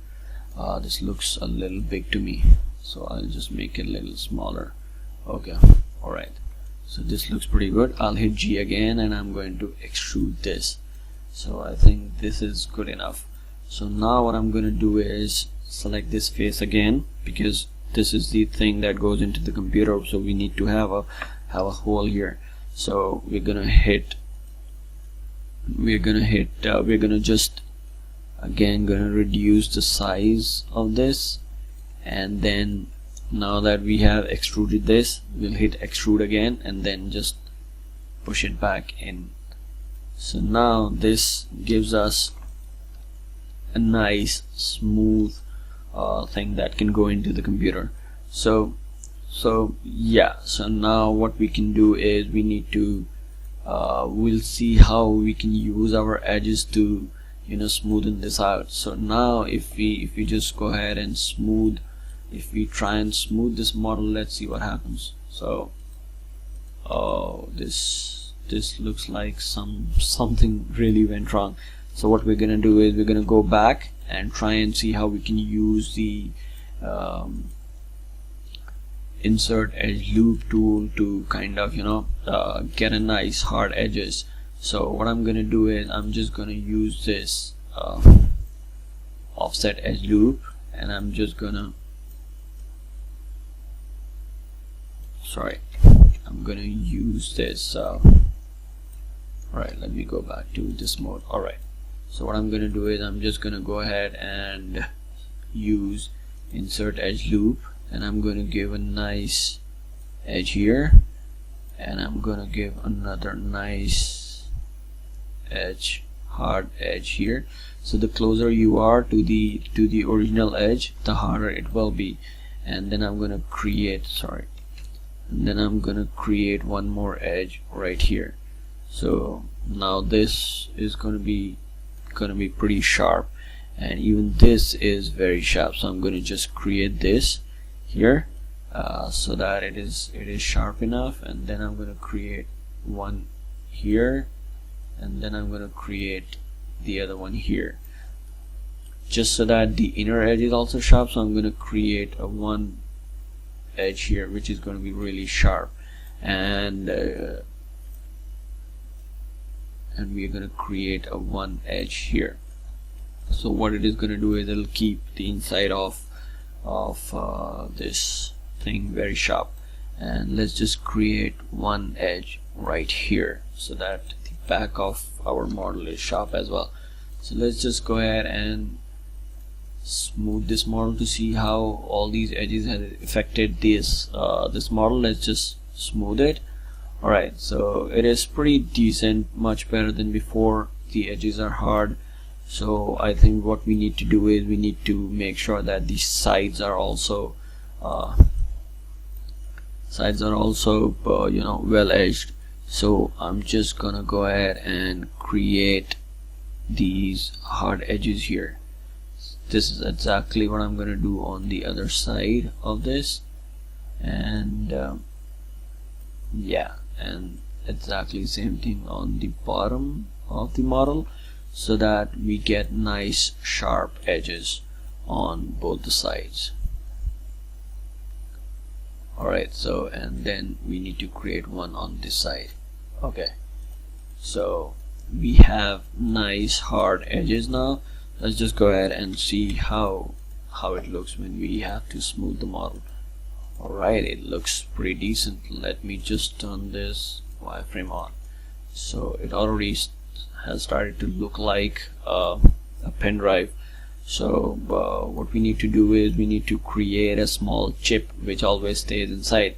So we can create another cube. You can have a different model, and we can just push it out and then just have it so that it looks like a part of it. So let me just, yeah, so you can just go back into the 4-view thing, and this is the best way to model. You have to model in all 4 views. So now that I know it is exactly in the center, so what I'm gonna do is I'm just gonna scale this and make sure that this is where I want it to be. So I'm just gonna scale it. Right, okay, yeah, so it looks pretty decent. Alright, so I'm just gonna push it back a little. Alright, yeah, it looks pretty good. Alright, so now we have a thing that actually goes into the computer. We can just scale it so that it is not seen. It is right on the edge. Okay, yeah, looks pretty good. We can just go ahead and look in the top view and make sure that it is just touching the edge. Okay, yeah, so now that we have this thing, let's just go ahead and see how it looks. Okay, so now we have this. So this is pretty much how you can use various tools to, you know, create objects or to create models. You can, if you want to create the holes that you have on the pen drive, I would just simply select this, go ahead again, do this, keep the faces together, extrude. I'm just gonna scale these two guys. I'm just gonna keep faces together. Let me just, okay, yeah, so I'm just gonna extrude, and I'll just go ahead and do this, and you have those two small little holes on top of the thing. I'm just gonna do this and extrude again, and then I'll just simply hit delete. So what I'm gonna have is this nice and then you can actually delete some of the geometry. You can just adjust some of the geometries inside so that they cannot be seen. So yeah, so this is pretty much how you would create a a pen drive using the various tools that you have, and this is going to just harden the edge. And let's just see how it looks when I smooth it. So yeah, this is how you can create a pen drive, and this is a very basic model. You can do a lot more. So I would just like you to go ahead and test out all these various options and see how things work for you. You can just do a lot more than what we did today. This was a very basic course on modeling. Anyways, I hope you guys have enjoyed this chapter, and I'd love to see you guys in my next class. Thank you so much for watching. Have a good day. Goodbye.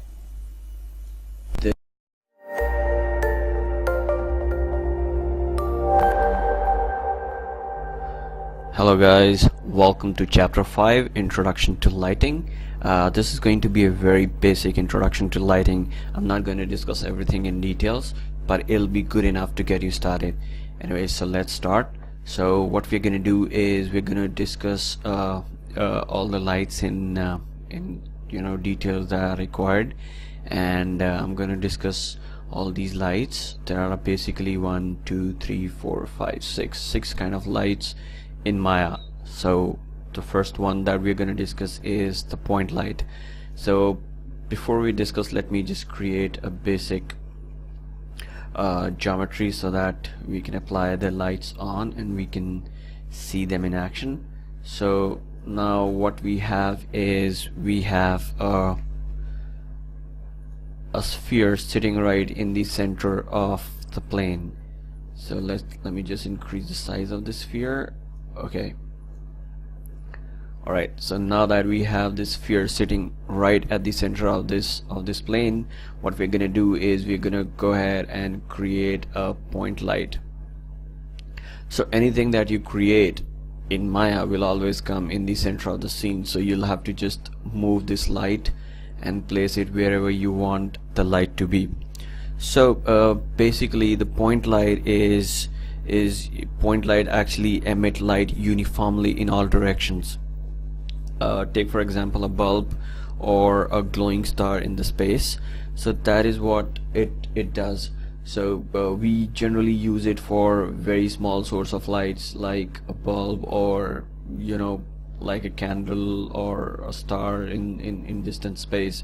So that is what we use it for. So if you hit 7 in your scene, you actually get into the light mode. So what you do now is if you move this source around, you can see how it is actually changing the direction of the light.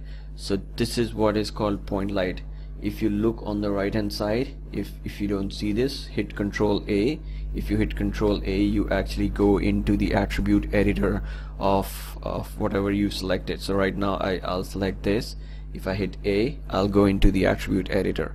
Alright, so now if you look on the right hand side, we have something called color. So if you change the color to, let's say, red, so the light is going to become red or yellow or whatever you like based on what we're working on.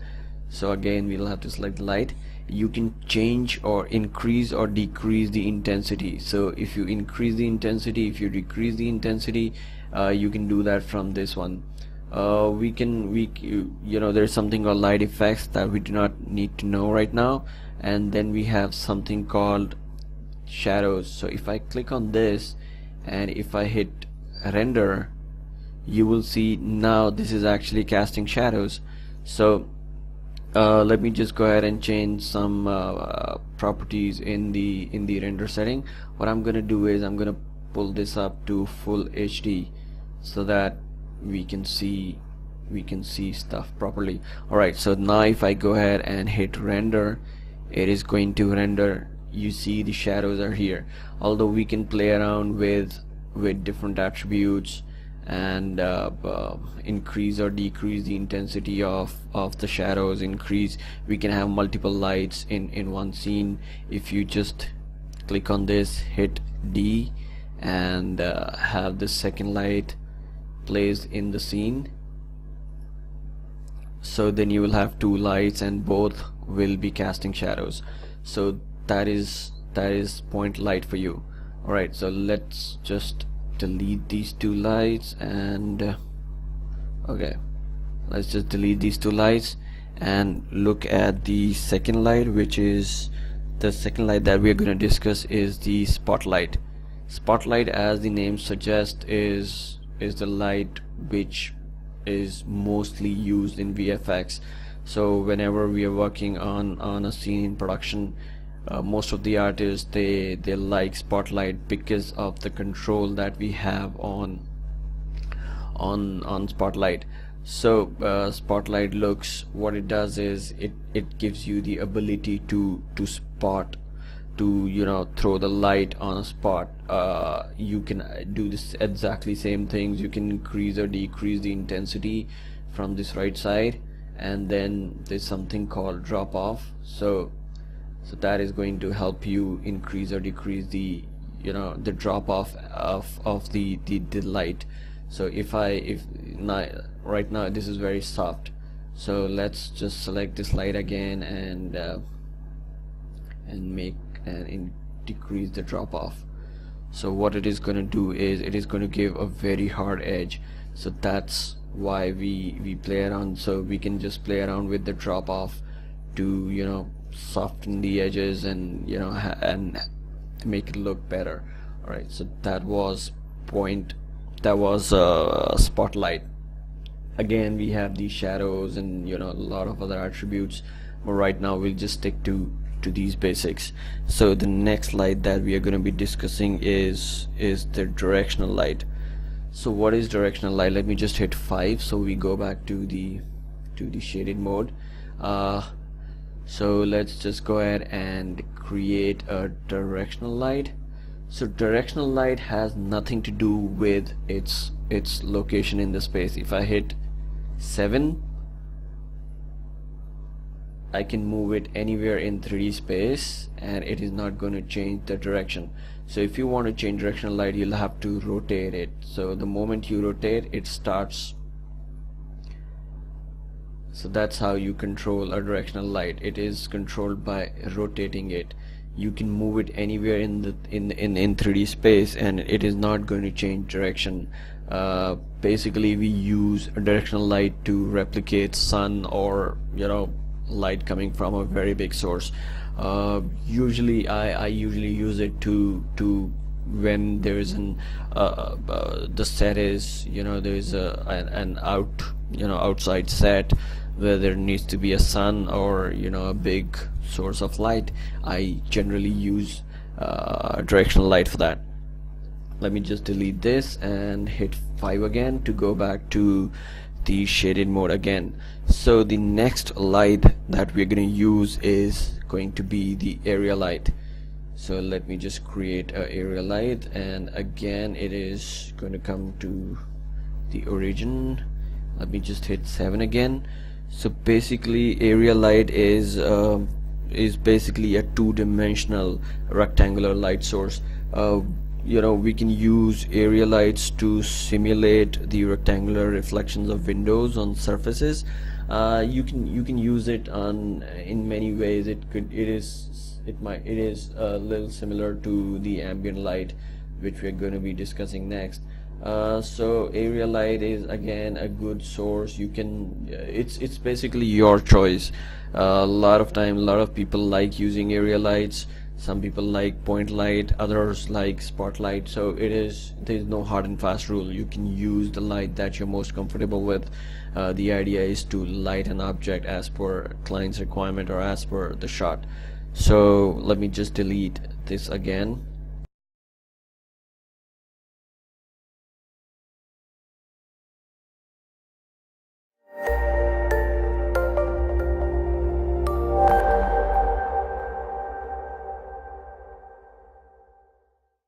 So that was basically area light. So let me just delete this. I'll hit 5 again so we go back to object mode. So the next light that we are going to be talking is the volume light. Let me just go ahead and create a volume light. So volume light basically is we generally we do not use volume lights, but if I would use volume light if I want to light something from inside. So what you can do is you can create this, and if you go ahead and on the right hand side, and if you click on this inward, and if you hit, you should not see any. Alright, so you have this the light illuminating the object from inside. So that's what I would use volume lights for. Generally, I mean, there are not many occasions where you would be using this light, but there are very limited use of volume lights, but it can come in handy in different situations. So let me just delete this again and hit 5.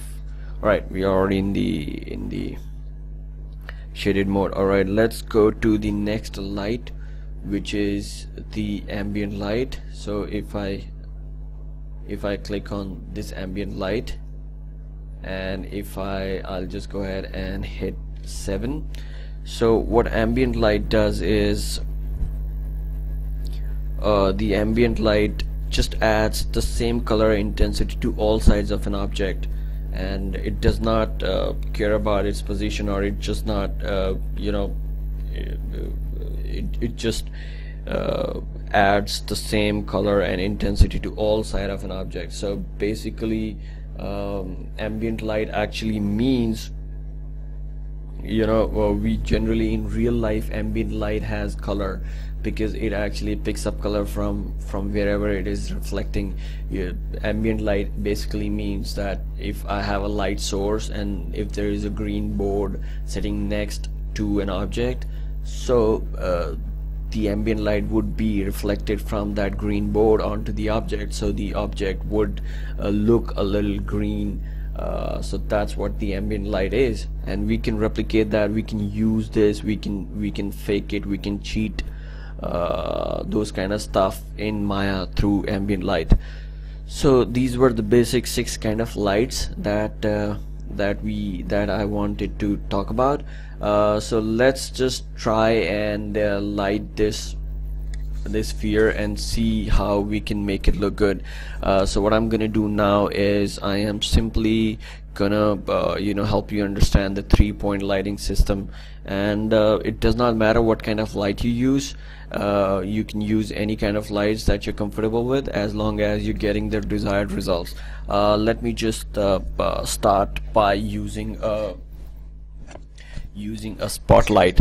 So usually what I do is, if I have to set up a 3-point lighting system, usually that is used to, if you have a character in your scene and you want to give a nice look to the character, what I do is I'll just go ahead and create a spotlight here. So a spotlight will come here. Usually this is going to be your primary light, which has the maximum intensity, which is your main light. So main light has the maximum intensity. Or so what I'm gonna do is I'm just gonna go ahead and place this wherever convenient, and I'm just gonna go ahead and so that's how it is gonna look. Let me just rotate this in perspective view. What we need to do is in 3-point lighting system, we need a light that fills this area. So you can use any light. You can use directional light, you can use point light, or you can use another spotlight. So basically what I'm gonna do is I'm just gonna go ahead and increase the intensity, because point light has the maximum intensity. Let me hit 7 here, and then I'll be able to see. Okay, so this is how it looks right now. Let's just go ahead and alright, so now you see this dark edge. So what we need is something that fills a little light, and it gives it doesn't look that dark. So what I'm gonna do is I'm gonna go ahead and create a directional light. So, and I'm gonna place it right here. Directional in 3-point lighting system, your fill light is generally opposite the generally opposite the main light. And because this is a directional light, it doesn't matter even if you leave it on the ground, it is still going to illuminate in the same direction. So what I'm gonna do is I'm just gonna go ahead and use this light to fill the shadows. I'm just gonna place it little. Okay, so because this is the secondary light, the intensity cannot be that hard. So what I'm gonna do now is I'm gonna decrease the intensity, and I'm gonna go ahead and just render this to see how it looks. Alright, so now we have this nice fill light which is filling in this object. You know, it's not dark as it was earlier before we had this light. So what I'm gonna do is I'm gonna decrease the intensity of this from 1.5 to 1, and I am going to decrease the intensity from 0.4 to 0.3. Right, let's see how it looks. You can actually control the mood of a scene using your. Alright, so I'm pretty okay with this. I like the way this is, and you know, we're trying to focus on this side of the ball, and I like how the secondary light or the fill light is filling in. So there's and you know, there's something called a rim light. So basically what we need to do is we need to make sure that our 3D object or whatever we are trying to light, it actually does not merge with the background. So just to create that fine distance, we use something called a rim light. So basically I would use another light which is going to be again a directional light, and I'm gonna just go ahead and I'll just go ahead in the top view, and I'm gonna place this in this direction, and yeah, I'm gonna rotate this because the idea of having this light is just to have this nice little rim here, like you can actually see. So that's the whole point of the rim light. So okay, we can't do too much. So the idea is to have this nice little rim light. Let me just render this and we'll see how it looks.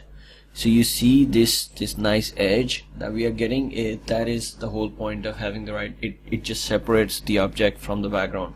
So that was the whole point. It just makes the scene look, if you actually look at any CG film or any you know good photographs, you would always see that the object or the people are actually, they have this nice rim light.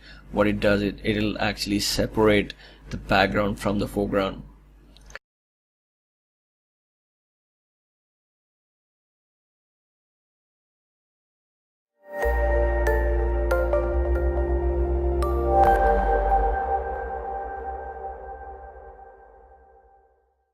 Cool. So now that we have a little idea about you know, about the lighting, let's just talk a little about shadows. So if you want your light, like I told you like I told you earlier, that if you want your object to emit shadows, you can use depth map shadows, and what it'll do is it'll start to emit shadows. Right, so now we have shadows here. We can increase or decrease the color. Let's say I don't want that harsh shadows, so I'll just change the color, and the shadows should be much lighter. Right, the shadow is much lighter now. So you can use all these different attributes within Maya to light your scene and to change the mood of your scene. You can use this filter size, this bias, and this resolution to you know, get a good quality of shadows. So all you need to do is to, you know, just start playing around with all these different attributes and see what it does for you. It'll be very difficult to kind of take, you know, to explain all these in details. The idea is just to get you started with lighting, and you just play around with all these different attributes. Alright, so another important thing that I wanted to talk to you about in this chapter is, let us go back in the shaded mode. Alright, I'll have to delete this light anyways. Alright, yeah, let me delete this light. Here you go. So this is deleted. Okay, so let's just create another object. What I'll do is we have this sphere here. What we are gonna do is we're gonna create another cylinder. Now that we have a cylinder in the scene, and we'll create another cylinder. I'm gonna talk about something called light linking. In real world, that really doesn't happen. If you have a light in your scene, it is going to fall on all objects, whichever comes in its way. But in Maya, because this is a CG world, we have control over our lighting system. So what we're gonna do is I'm gonna talk about light linking. So what I'm gonna do is I'm just gonna go ahead and create a point light, and I'll hit 7.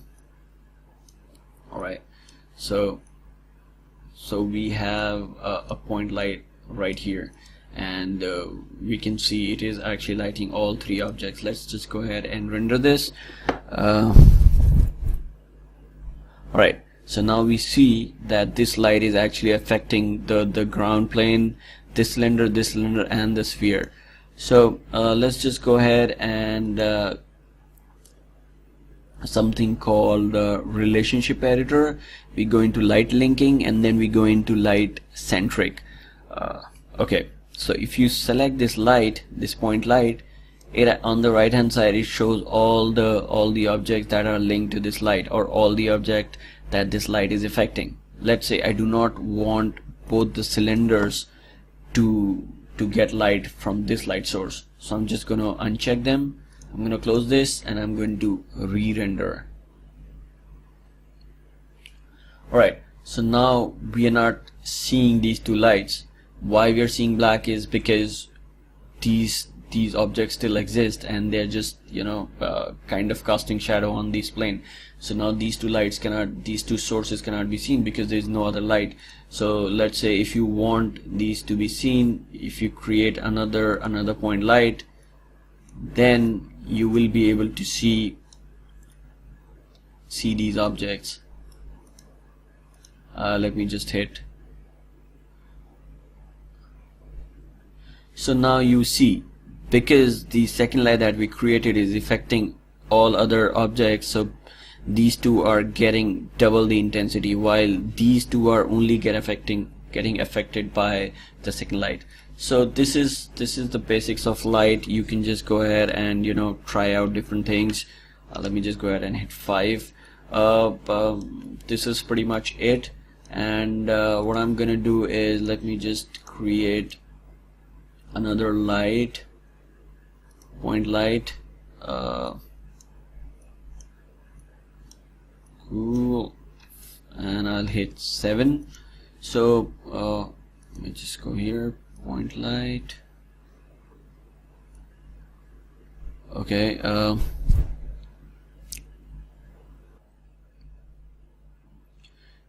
cool. So light effect. So there are, these are different light effects that you can use. Let's say if I go ahead and click on this, and if you render that, is actually going to show the light source. So again, the idea is to kind of go ahead and check all these lights and check all these attributes to see how it affects scenes in different ways. The whole point of lighting in visual effects mainly is to make sure whatever CG object or whatever computer generated objects that we are putting into the scene matches up with the original original live plate. Let's say in case of transformers, all the transformers are basically CG, and you know, all the shooting happens without those transformers on the set. And when we are placing those transformers, or when we are placing those CG objects into the live action plate, we have to make sure they match the natural light of the set. So that is the whole point. So that is why we go, usually the supervisor would go on the set and he's gonna record data and he's gonna click pictures, and you know, we usually have this chrome ball which records all the lights. So all we do is put the chrome ball in the center of the scene. This is the old style of doing it, but a lot of people still do it. They put this chrome ball, which is a shiny reflective surface, on in the center of the scene, and they'll take pictures of the chrome ball. So what it does is it'll take into account all the lights that are coming in, because then we know from which direction the main source of the light is, where is the fill light, where is the rim light. So all these kind of things are recorded on the set, and then it is used in you know, when we come back into production, or when we come back to studios, we use that information to light the scene. There are a lot of other things, you know, image-based lighting and indirect lighting, and you know, a lot of other things that needs to be discussed. But I think for this course, we're just keeping it to the bare minimum, just to get you started. And I really hope that you've understood a little about lighting from this chapter. I would really like to thank you for watching it, and I would love to see you in my next class. Have a good day. Goodbye.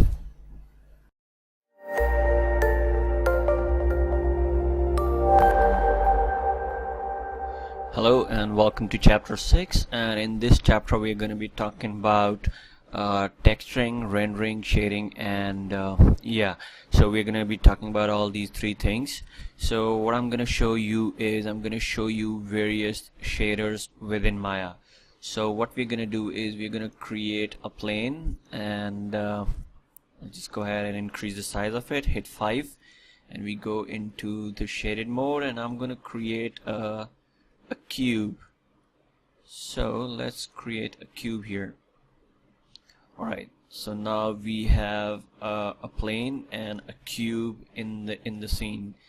So what we're gonna do is we're gonna see how we can change this, how this ball looks using the various shaders within Maya. So what we're gonna do is, this is going to be limited to very basic course. So what I'm going to do is, the best way to give a new material to Maya is to select an object and then right click and then assign new material. So once you go into this assign new material window, you're going to see there are various shaders in here: anisotropic, blend, hair, tube shader, Lambert, and all these Fong E, and all these surface shader, use background shader. And all these shaders have different uses. Lambert is, there's no specular in Lambert. So if you want to make something like you know, a soft material with no specular, then we would use Lambert. If you want to make a metallic object, then we would use this thing called blend. If you want to make a plastic, you know, a shiny object, then we would use Fong. So all these have different usages that you should test out, you know, and work with their attributes. So let's just start with what I'm gonna do is I'm just gonna see few with you, and then you guys can just keep practicing. So what I'm gonna do is I'm just gonna select this and I'll put a blend on it. So like you see, it just looks like it is shining. So just to have a look, we'll just go ahead and hit render and see how it looks. Alright, so this plane has a Lambert shader, so you see there is no specular highlights on this plane, whereas if you look at this sphere, there is this specular highlight. So that means both the shading materials are different, or both the materials are different. So if we click on this sphere, and if you go here and click on this blend 1, you will see various attributes on the side. So you have this color transparency. If you increase the transparency, the shadow would become transparent. Depends on what you're creating. And if you can change the color, double click here and you can change the color of the sphere, and then in Canvas scene would actually make it look like as if it has a light of its own, or is it glowing from inside.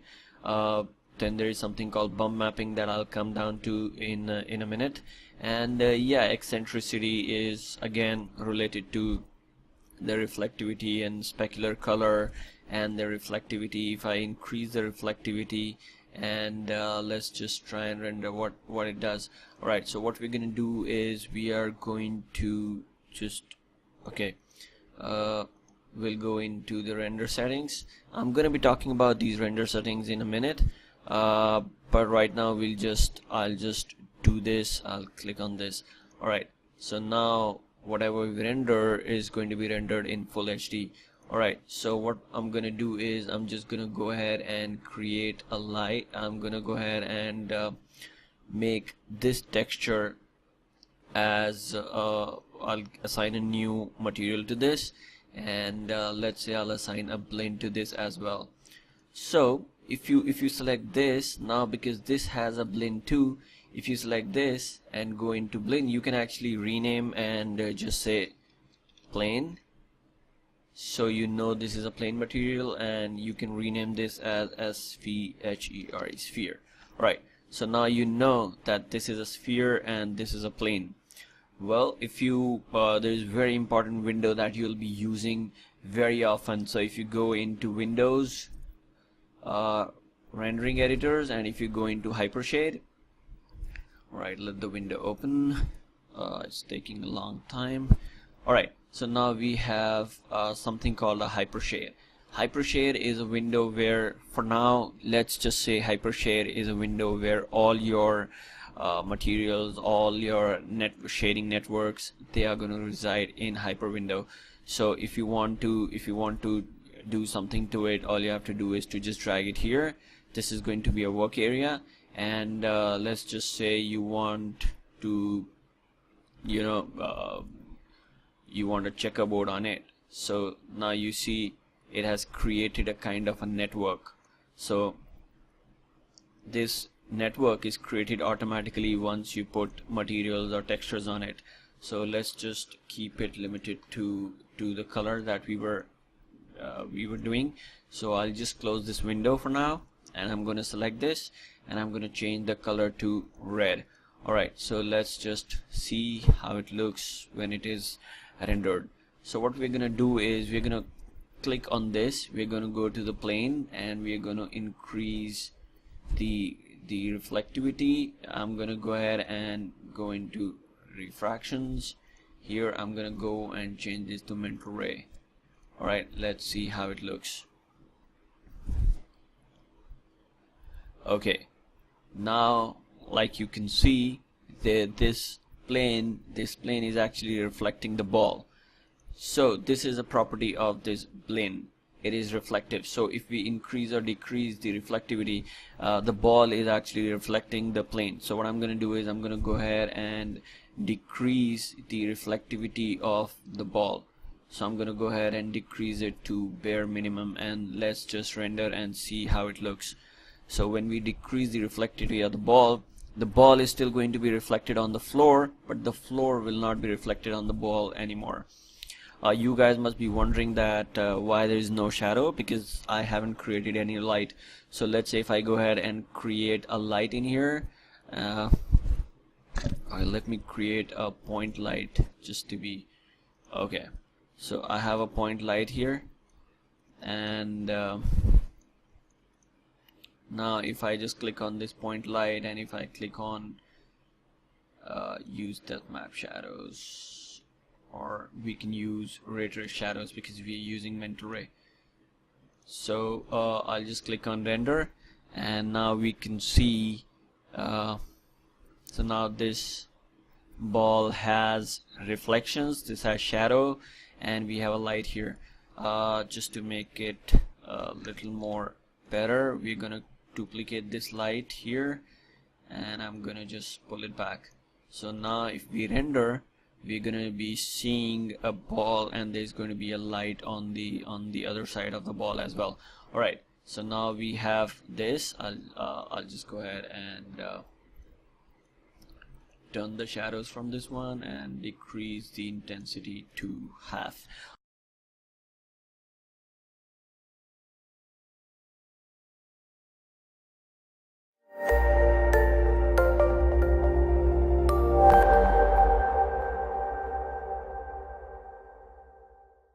Alright, so this is how you have this sphere which has a blend material. You can increase or decrease the reflectivity, and you can play around with a lot of attributes. Let's say you want this this plane to look like a checkerboard. So what we do is we select this, and then we go into the color, and then you see this small little checkerboard icon. You click on this. So once you click on this, you have these various options that you can have on your plane. So you can either have bulge, checkerboard, and cloth. You can either have your own custom material on it, or shader on it. Then you have fractals, grid, mountain, and all that. For now I'll use this checker.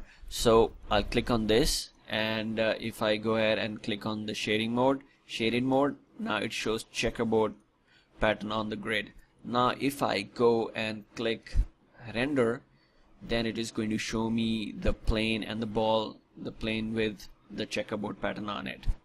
Alright, so yeah, this is how you can play around with the material. So if I go and if I go ahead and increase the, if I play around with the reflectivity, it is going to be much more reflective. I can even increase the specular. I can make it the specular color to be much more whitier and shinier, increase the specular roll off, and see how it looks. So it is more about hit and trial. So you gotta be trying a lot before you will realize what exactly. See, now you can see the entire ball, and it looks pretty good, and you can actually see this material is actually being reflected on the ball as well. So you can see the checkerboard right here. So these are, similarly, if we go ahead and if you want, we can give this instead of blend, we can give this a Phong shader. Phong is basically used for used to create plastic material. So that's why it has something called cosine power. So if I increase the cosine power, you will see it'll be, the specular will be much more sharper.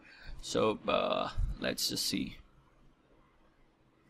You see this, the specular is much sharper, and if I decrease the cosine power here, so it is going to be, yeah, I'll just decrease this, and then it'll not be as sharp. It'll have its effect. The specular will be spread around. It'll have a nice drop off, just like this. Alright, so this is how you can actually play around with. You can keep trying, and you can just keep changing all these attributes to make sure that it looks good. Let's say you want to give some material to it, so you can just click on the color. You can click on this checkerboard, and you can give any material to it. Let's say you want to give for now I'll say, let me just give leather. Alright, so now this sphere has a leather material on it, and then you have this checkerboard, and let's just hit render, and we'll see how it looks.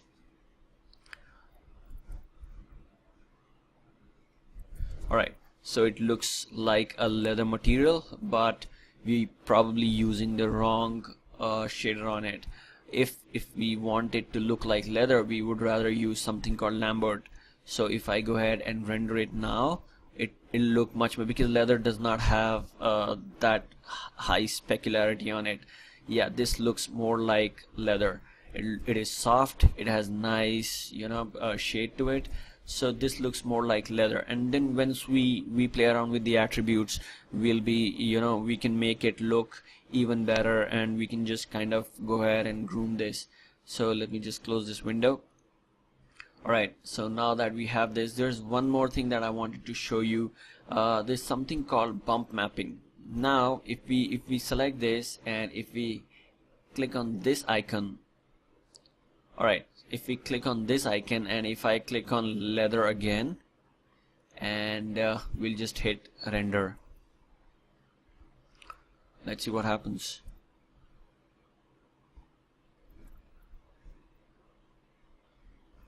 Now this ball actually has something called bumps. So whatever area is black is actually inside, and whatever is white actually comes out, and it works in the gray areas as well. So it automatically actually gives this little bumps and little depth to the whole ball. So it is not, it looks like as if there is some texture on it. So that's the beauty of bump mapping, and I'll show you in details how we can use bump map to our you know, how to make things look good. Alright, so this is what shading and texturing is. I would suggest that you just go ahead and, you know, try out with different all these shaders, Fong, Ocean Shader, Lambert, Blaine, and all these, and keep playing with their attributes to see how each and every attribute is going to affect and make things look better, or whatever you want to achieve. You know, when you have to create, if you model a car and if you want to create a metallic color to it, so you're going to be using a different materials completely, and that would require some complex shading networks. However, I mean, if you want to start with, you can start with the Blaine and playing around with reflectivity and, you know, eccentricity and all that. Cool. So let me just delete this, and I'm gonna create another sphere, and what I'm gonna do is I'm gonna show you something. Alright, so I'm gonna just go ahead and assign new material to it, and that's going to be Lambert. And what I'm gonna do is, in the color, I'm going to go ahead and give it a checkerboard. So now, and I'm gonna just delete this. So now I have a checkerboard on the sphere. So what I'm gonna do now is, if you want to get rid of this checkerboard, what you need to do is you just go ahead, click on this color, right click on the color, and just hit break connection, so it gets back to its original shader. Again, I want a checker on it, so I'll just go ahead and give a checker to it. Now if you want to play around with the transparency, you can, what I'm going to do now is, you can do with all these attributes, just to have more control over how you want your object to react. So let's say I want my object to be transparent in certain areas and opaque in certain areas. So what I'm gonna do is, I'm just gonna go ahead and click on transparency. I'm gonna click on this small little icon, and just for now I'm just gonna use this checkerboard. So how it works is, all the blacks are going to be transparent and white is going to be opaque. So if I go ahead and click on render, let's see what it does.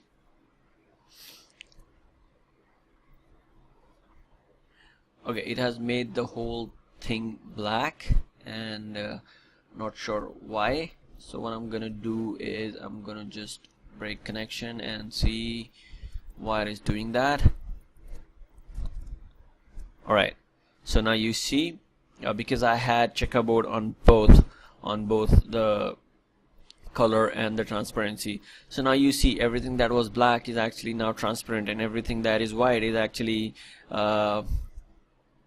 opaque. And I'm going to show you with an example how we can use this to our benefit. Let me just close this and delete this ball.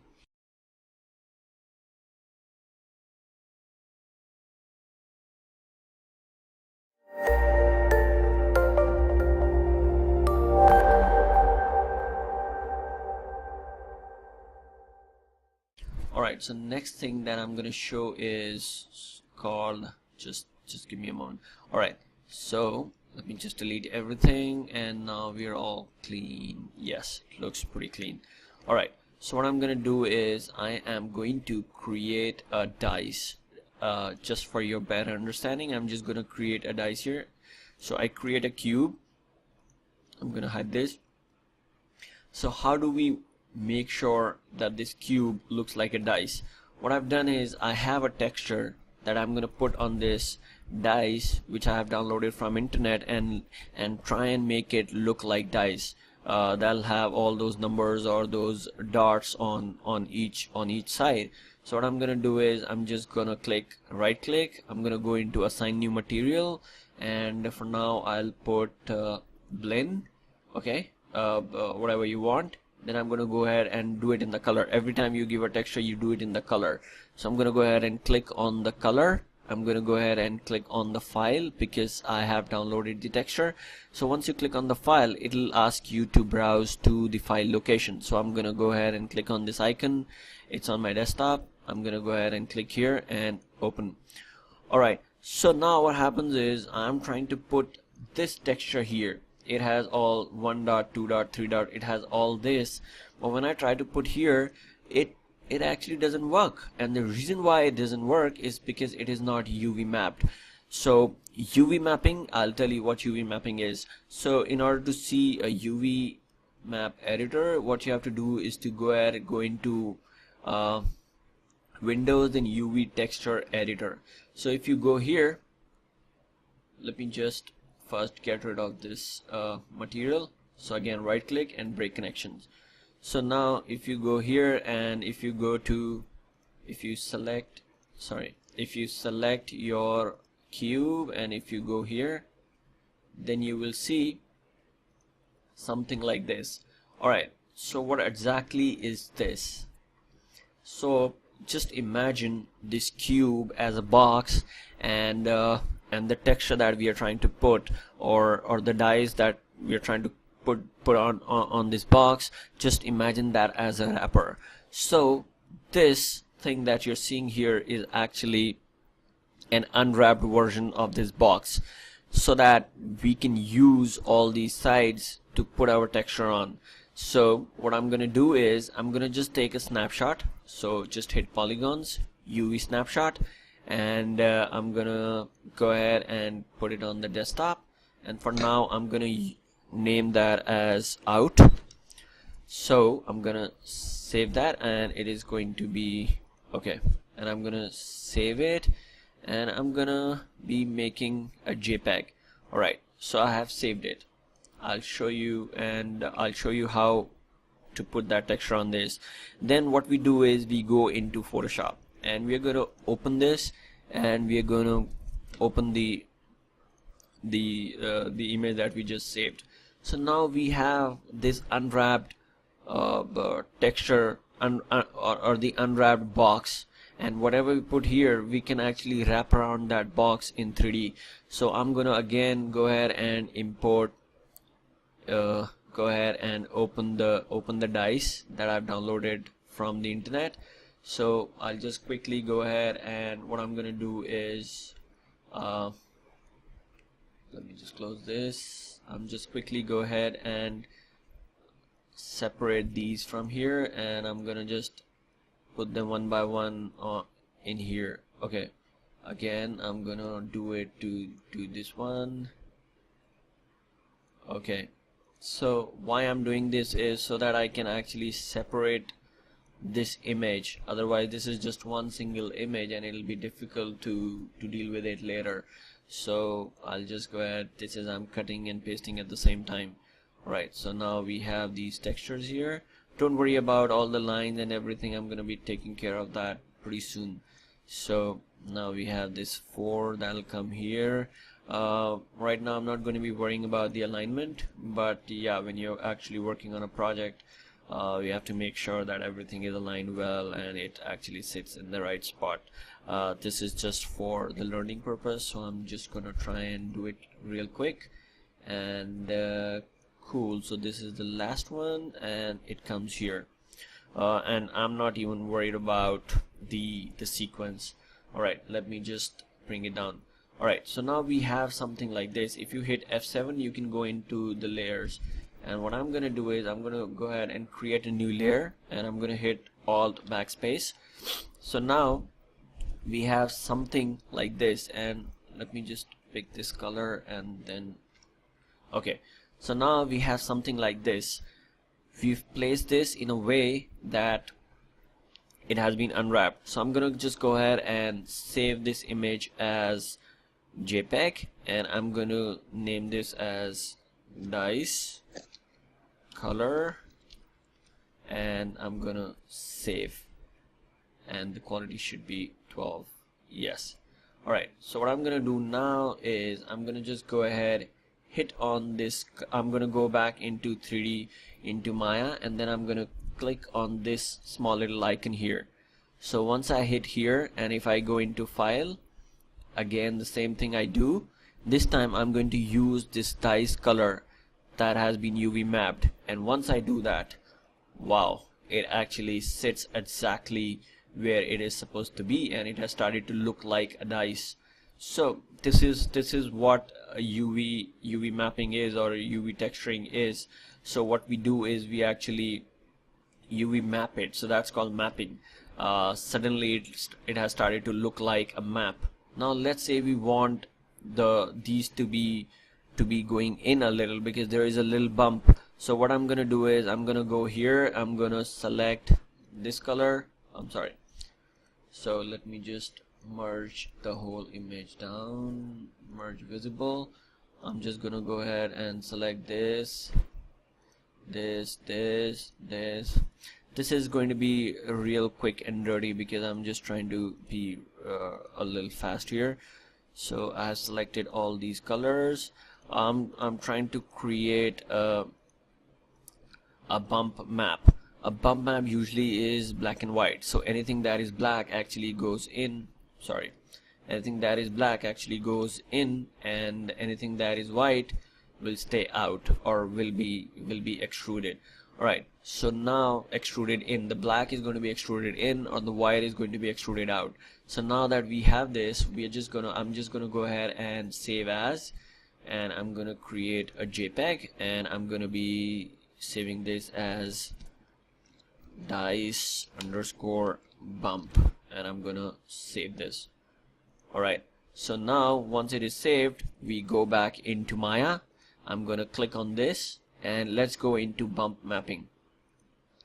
Alright, so again what we do is go into file, and then I'm going to load the dice bump. Cool. So you won't be able to see the difference here, but once you render it, you will realize. Let me just go a little close so that we can see it clearly. Right, now I'm going to render it and see how it looks. Alright, like you can already see, there is all areas that were black have actually bumped. The reason why we have this bad quality is because I quickly did it in Photoshop and it wasn't that clear. The reason why this is happening is because of this. I'll just show you. The texture isn't that great because of this, all this. Yeah, all this. So that's why it is happening. Anyways, so the idea is to understand how to get a bump, or how to get a material to look like a certain way, how to UV map, how to put texture on it.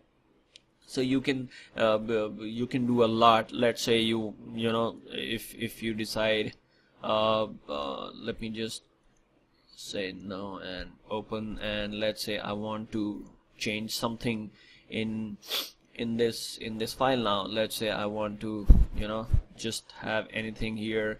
I'm gonna just put anything here, some dirt here, or any kind of texture here, and then I'll just gonna save this, and I'm gonna close it. And what I'm gonna do is I'm gonna go ahead into Maya. All I'm gonna do is hit reload. So whatever texture I just created, it is actually sitting exactly in the same spot. So you can do a lot more. You can you know, create your own custom textures. You can write, you can, you know, make labels, and you can do a lot more with this. So that is what UV texturing is. Now there is third part that comes, which is called rendering. Rendering is the final step. What rendering means is you're outputting your or whatever work you've done. So if you hit on this tab here, click on this. So this is something called render setting. For now I'm gonna talk about Maya software. So what we're gonna do is we are gonna put a name here. You know, once you have animation, once you're actually working in a production environment, you'll be working on certain frames. Usually the frame would start from 1001, and you know, you will understand why not from 1 and why from 1001. For now, let's just say the the frame range starts from 1001. So if you look here, what I'm gonna do is I'm just gonna say hit dice, and then whatever image format I want, usually in, because we need a good quality, so we either render IIF or SGI or Targa. For now, let's say I'm gonna hit JPEG, and then the best way to do is to name.number.extension. This is the format that we use, but this is accepted by most of the softwares. So name.number.extension. So it is going to be dice.001.jpg. So frame padding. So I'll put 4. So 4 means 0001, 1001, 1002. So that is frame padding. Alright. Then we go ahead and go here, and let's say in production environment we would use from 1001, and let's say we have a 20 frame animation, so it'll be 1020. Alright, and then we select, let's say we made a custom camera, then we would select that custom camera will show up here, but right now we'll just be rendering on the perspective, so we'll go ahead and select perspective. And here when you come, you can actually select whatever resolution that you are working on. For now we'll just select HD, which is 1920 1080. Then all these will come in later, and then you go into Maya software, the other tab, and then you can click on production quality, which is the highest quality. And once you click on this, you go ahead and close. And then what we are going to do is we are going to go ahead and go into the rendering module, and if you go here and see this little button here, it's called render. So if you want to render, let's say 20 frames like I have mentioned, what it is going to do is 1001. So I'm going to go to 1001 and 1020. Sorry, I'll go to 1020. Alright, so 1001. Okay, so from 1001 it is going from, let's say I'll just quickly do a little animation here, and it is going up to, the dice is actually going up to, okay, the dice is going from frame 1001 to 1020, and that is what we've set in the rendering setting. These are the number of frames, or these are the frames that we want to render from 1001 to 1020. So now that we have texture on it, we've animation on it, we know the number of frames, we've actually done our we made the render settings, and now we need to know where exactly is it going to render. So you see here it says see user, my name, documents, Maya, projects, default, and images. So this is where it is going to be. You can actually change this if you have to. If you click on this change project directory, all you have to do is to go ahead and let's say images. Alright, images, because it is rendering in images. So what you can do is you can change the location from here. For now we'll just accept this, so I'm just go ahead and hit batch render, and now you see it says right here rendering with Maya software. So what it is gonna do is now it is rendering an image sequence for us. Usually in production environment everything is based on image sequence. So now you see it is already rendering the first frame. It is a little slow because there is a texture, there is a light, and there is a lot going on in the scene, and we've clicked on the production quality. I would really like to thank you for watching it, and I would love to see you in my next class. Have a good day. Goodbye.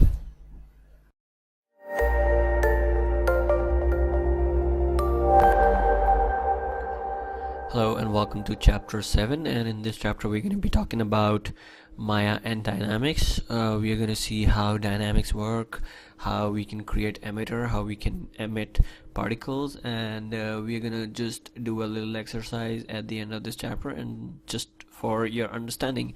Right, so let's begin. before we begin, we need to do certain settings in Maya for us to view the particles properly. So what we do is we go into Windows, Setting and Preferences, and then we go into Preferences, and under the time slider menu we make sure that playback speed is set to play every frame. So every time you're doing dynamics, you have to make sure that it is set to play every frame. Alright, so let's begin. What we do is we go into N particles and create N particles. So here you will see something called N particle tool, create emitter, emit from object, fill objects, point, balls, clouds, thick, water. So all these are basically the particles that is going to be emitted, and all these are the way or how we want the particles to be emitted. Let's say we select point, so the points are going to be emitted and it is going to be points in 3D space. If we select balls, then it is going to look like balls, clouds, thick clouds, and water. So these are the different kind of particles, and then we can make a particle emit from either from the object, or we can create an emitter and it is going to be emitted from one single point, or we can fill an actual object with one of these particles, and then we can even paint our own particle points at different locations, and that's where it is going to emit particles from. So let's start by clicking on this create emitter. So let me just go, and it is a good idea to view it with the outliner window. So what I'm gonna do is I'm just gonna go ahead and delete this because I want to select balls. I'm gonna go ahead and select balls, and I'm gonna go ahead and create an emitter. Okay, so now as we see, we need to increase the time in the time slider so we have more space for the particles or the emitter or the particles to emit. So let's go ahead and increase the time to 500 frames. Let's see what happens now, and I'll go ahead and hit 5 so that we are in the shaded mode. Alright, so it has already started emitting balls, so we can see that this emitter that we just selected is actually emitting balls. So let's just go ahead and select emitter, and there are certain emitter types. We can have directional, so it is going to be emitted in one direction. Then surface, we use this when we are emitting an object from a surface. Curves, we can make a curve and the particles will be emitted from the curves, and similarly volumes. So these are the basic ways of emitting particles from the emitter. So what we can do is we can just go ahead and we can pull this up here, and let's play and see what happens. Alright, so it is going down. Omni means it is going to be emitted in all directions. It is going down because there is something called gravity. Particles in Maya, particles actually work on the real world physics. So there's turbulence you can play around with. If you actually go into the N dynamics mode, you can actually play around with fields, which is air, drag, gravity, Newton, radial, and all these, they work on the basis of the real world physics. So there's a lot that you can do. Right, so let's just get back to understanding the particles. So I'll just go ahead and create a plane so that we can, alright, so now that we see these balls are actually I'll just go ahead and select this, and I'm going to go into the channel editor, and what I'm going to do is you can play around with the rate. Rate means the number of particles emitted per second. So I'm going to bring this down to 50, or you can increase it or decrease it depending on what you're trying to do. Here I'm just trying to explain. So there are less number of particles which are emitted per second. Okay, so this is one thing that you can do with it.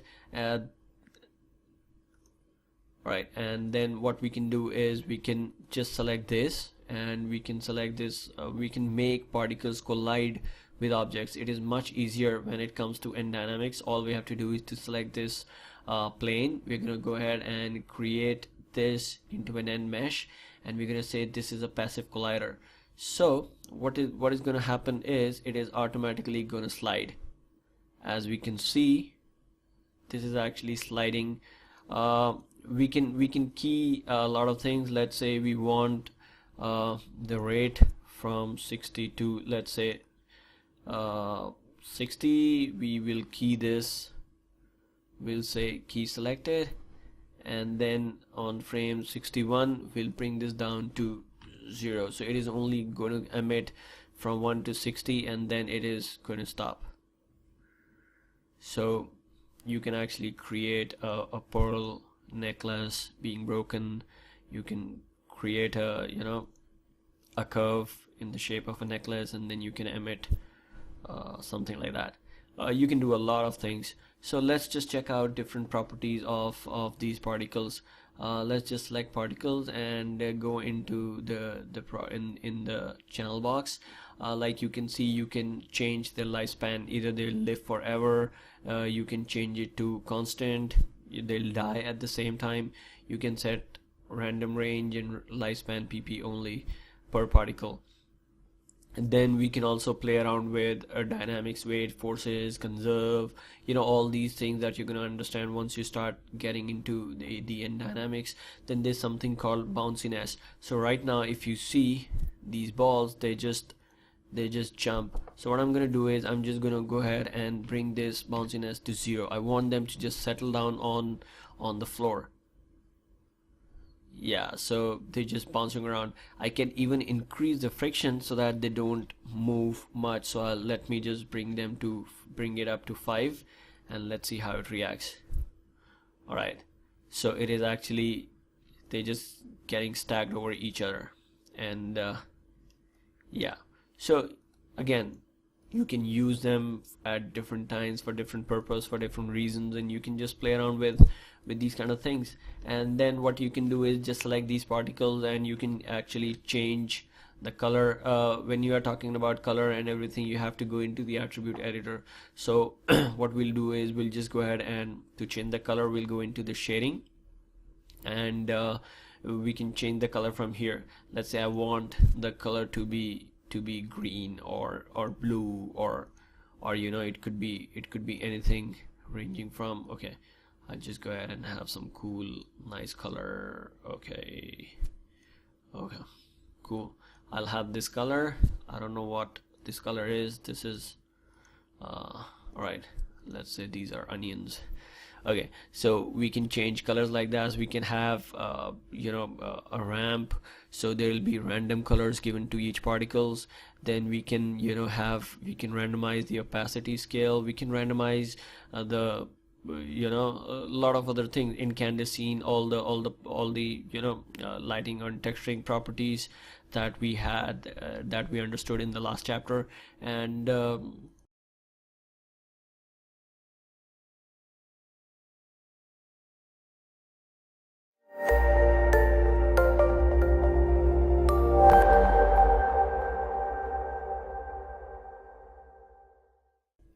yeah, so then there is something called nucleus. Nucleus is what drives these particles. So these particles have actually gravity, so that is why they always go down. So the magnitude is 9.8.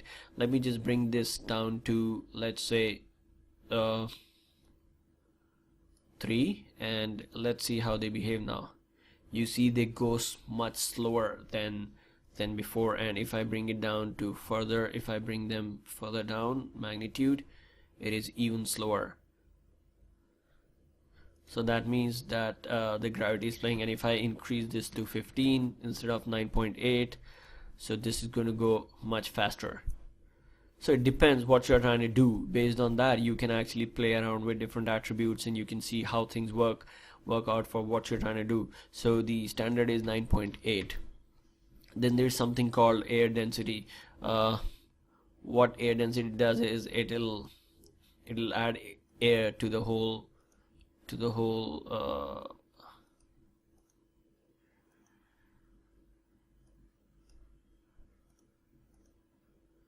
so air density means that it either you want your object or you want your particles to behave as if they are inside the water or in the space where there is no air resistance. So cool. And let's just pump it up to 10, and then they behave more like they are sticky, they are inside some oil or something, you can increase this to 20 and let's see how they behave. You see how they're stuck together. So for a lot of different things you can use them differently. So that's air density for you. It is going to decide what kind of object or what is the medium where these particles are being emitted. Then you have something called wind speed. You can increase or decrease the wind speed, and it'll decide on the right now it is going into X direction. You can actually change it to any direction you want, and there is something called wind noise that is going to add a little randomness to these particles. So yeah, there are different attributes that you can play around with. Similarly, let's just delete this, and what we can do is, what we can do is we can go into the nucleus and say use plane. When we say use plane, that means the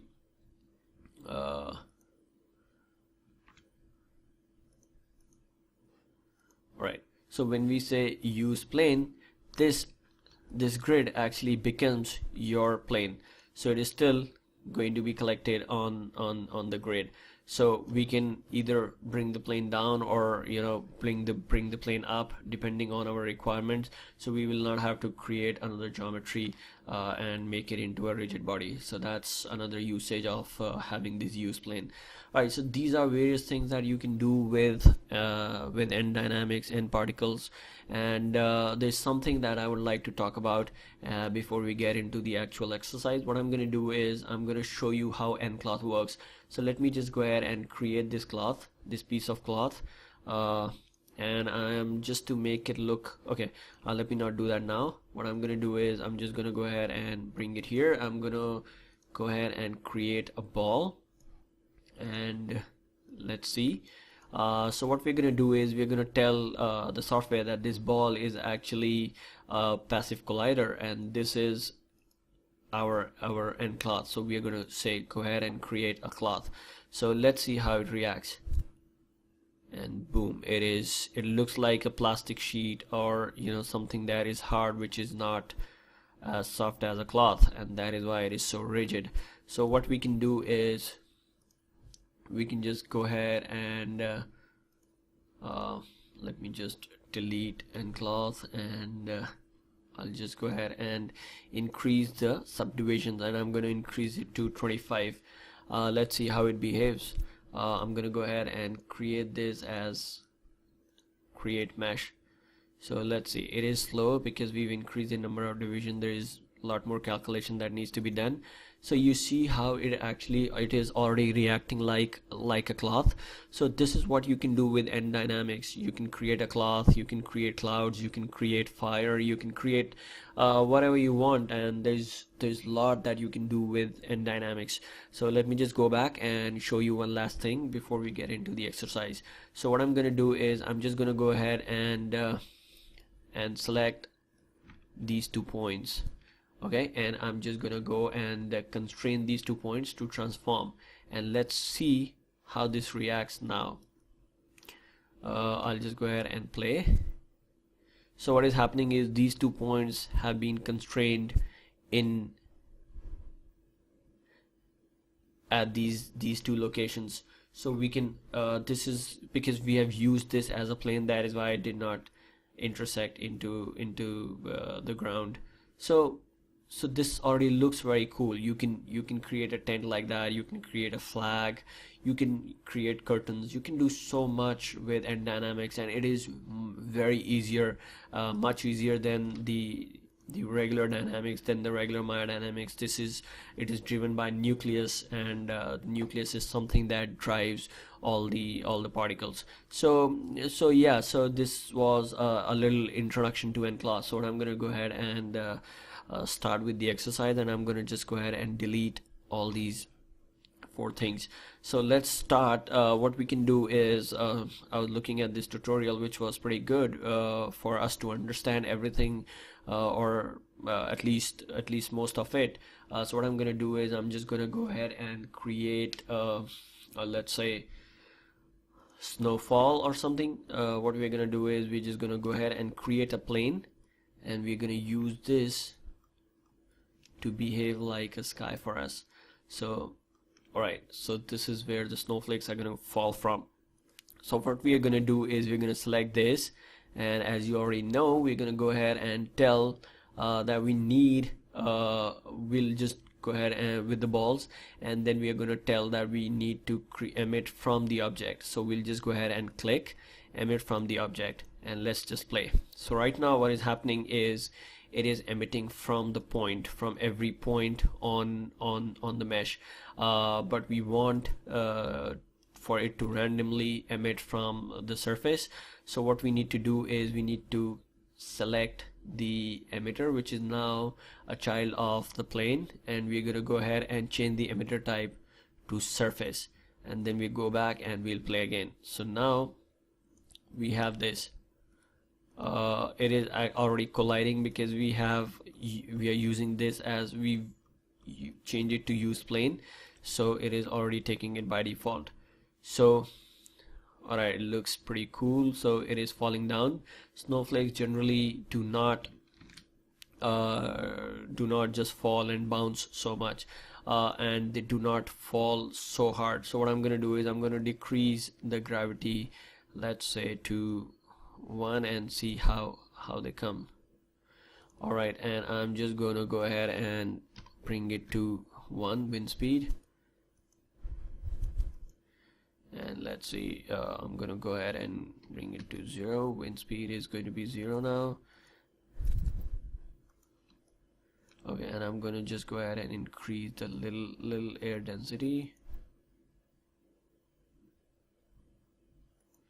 Okay, what I need to do is I also need to decrease the number of particles per second. So what we can do is we can go here into the emitter, and then we can just decrease the number of particle or the rate of particles emitted per second. So I'm gonna decrease it to, let's say, 50, and I'm gonna just go back and play this again. Alright, so it already looks pretty decent. I'm just gonna go ahead, select the particle. I'm gonna go into the attribute editor, into nucleus, and I'm going to decrease the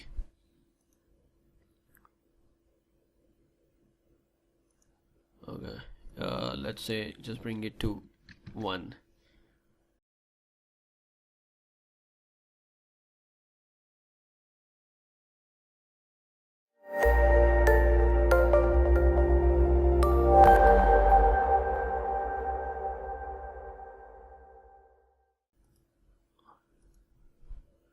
Alright, there's something important that we need to do. Cool. So we can just hide this object so that it does not look as if it is actually falling from an object. What we can do is, all we need to do is to select the particles, and there's something called initial state, set initial state, because we do not want the viewers to see the beginning or to start off of the snowfall. We want them to see the snowfall which is already falling. So what we're going to do is we are going to set the initial state to the current frame, or to the current state. So we'll just go ahead and say set from current state, so that becomes your first frame, and it is going to start from there.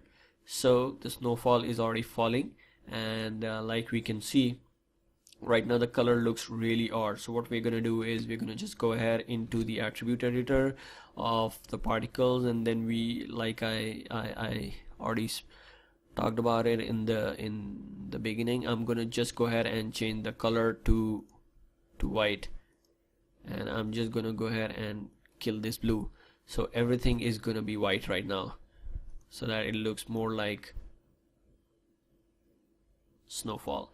There's another thing that we're gonna do is we are going to we're gonna change the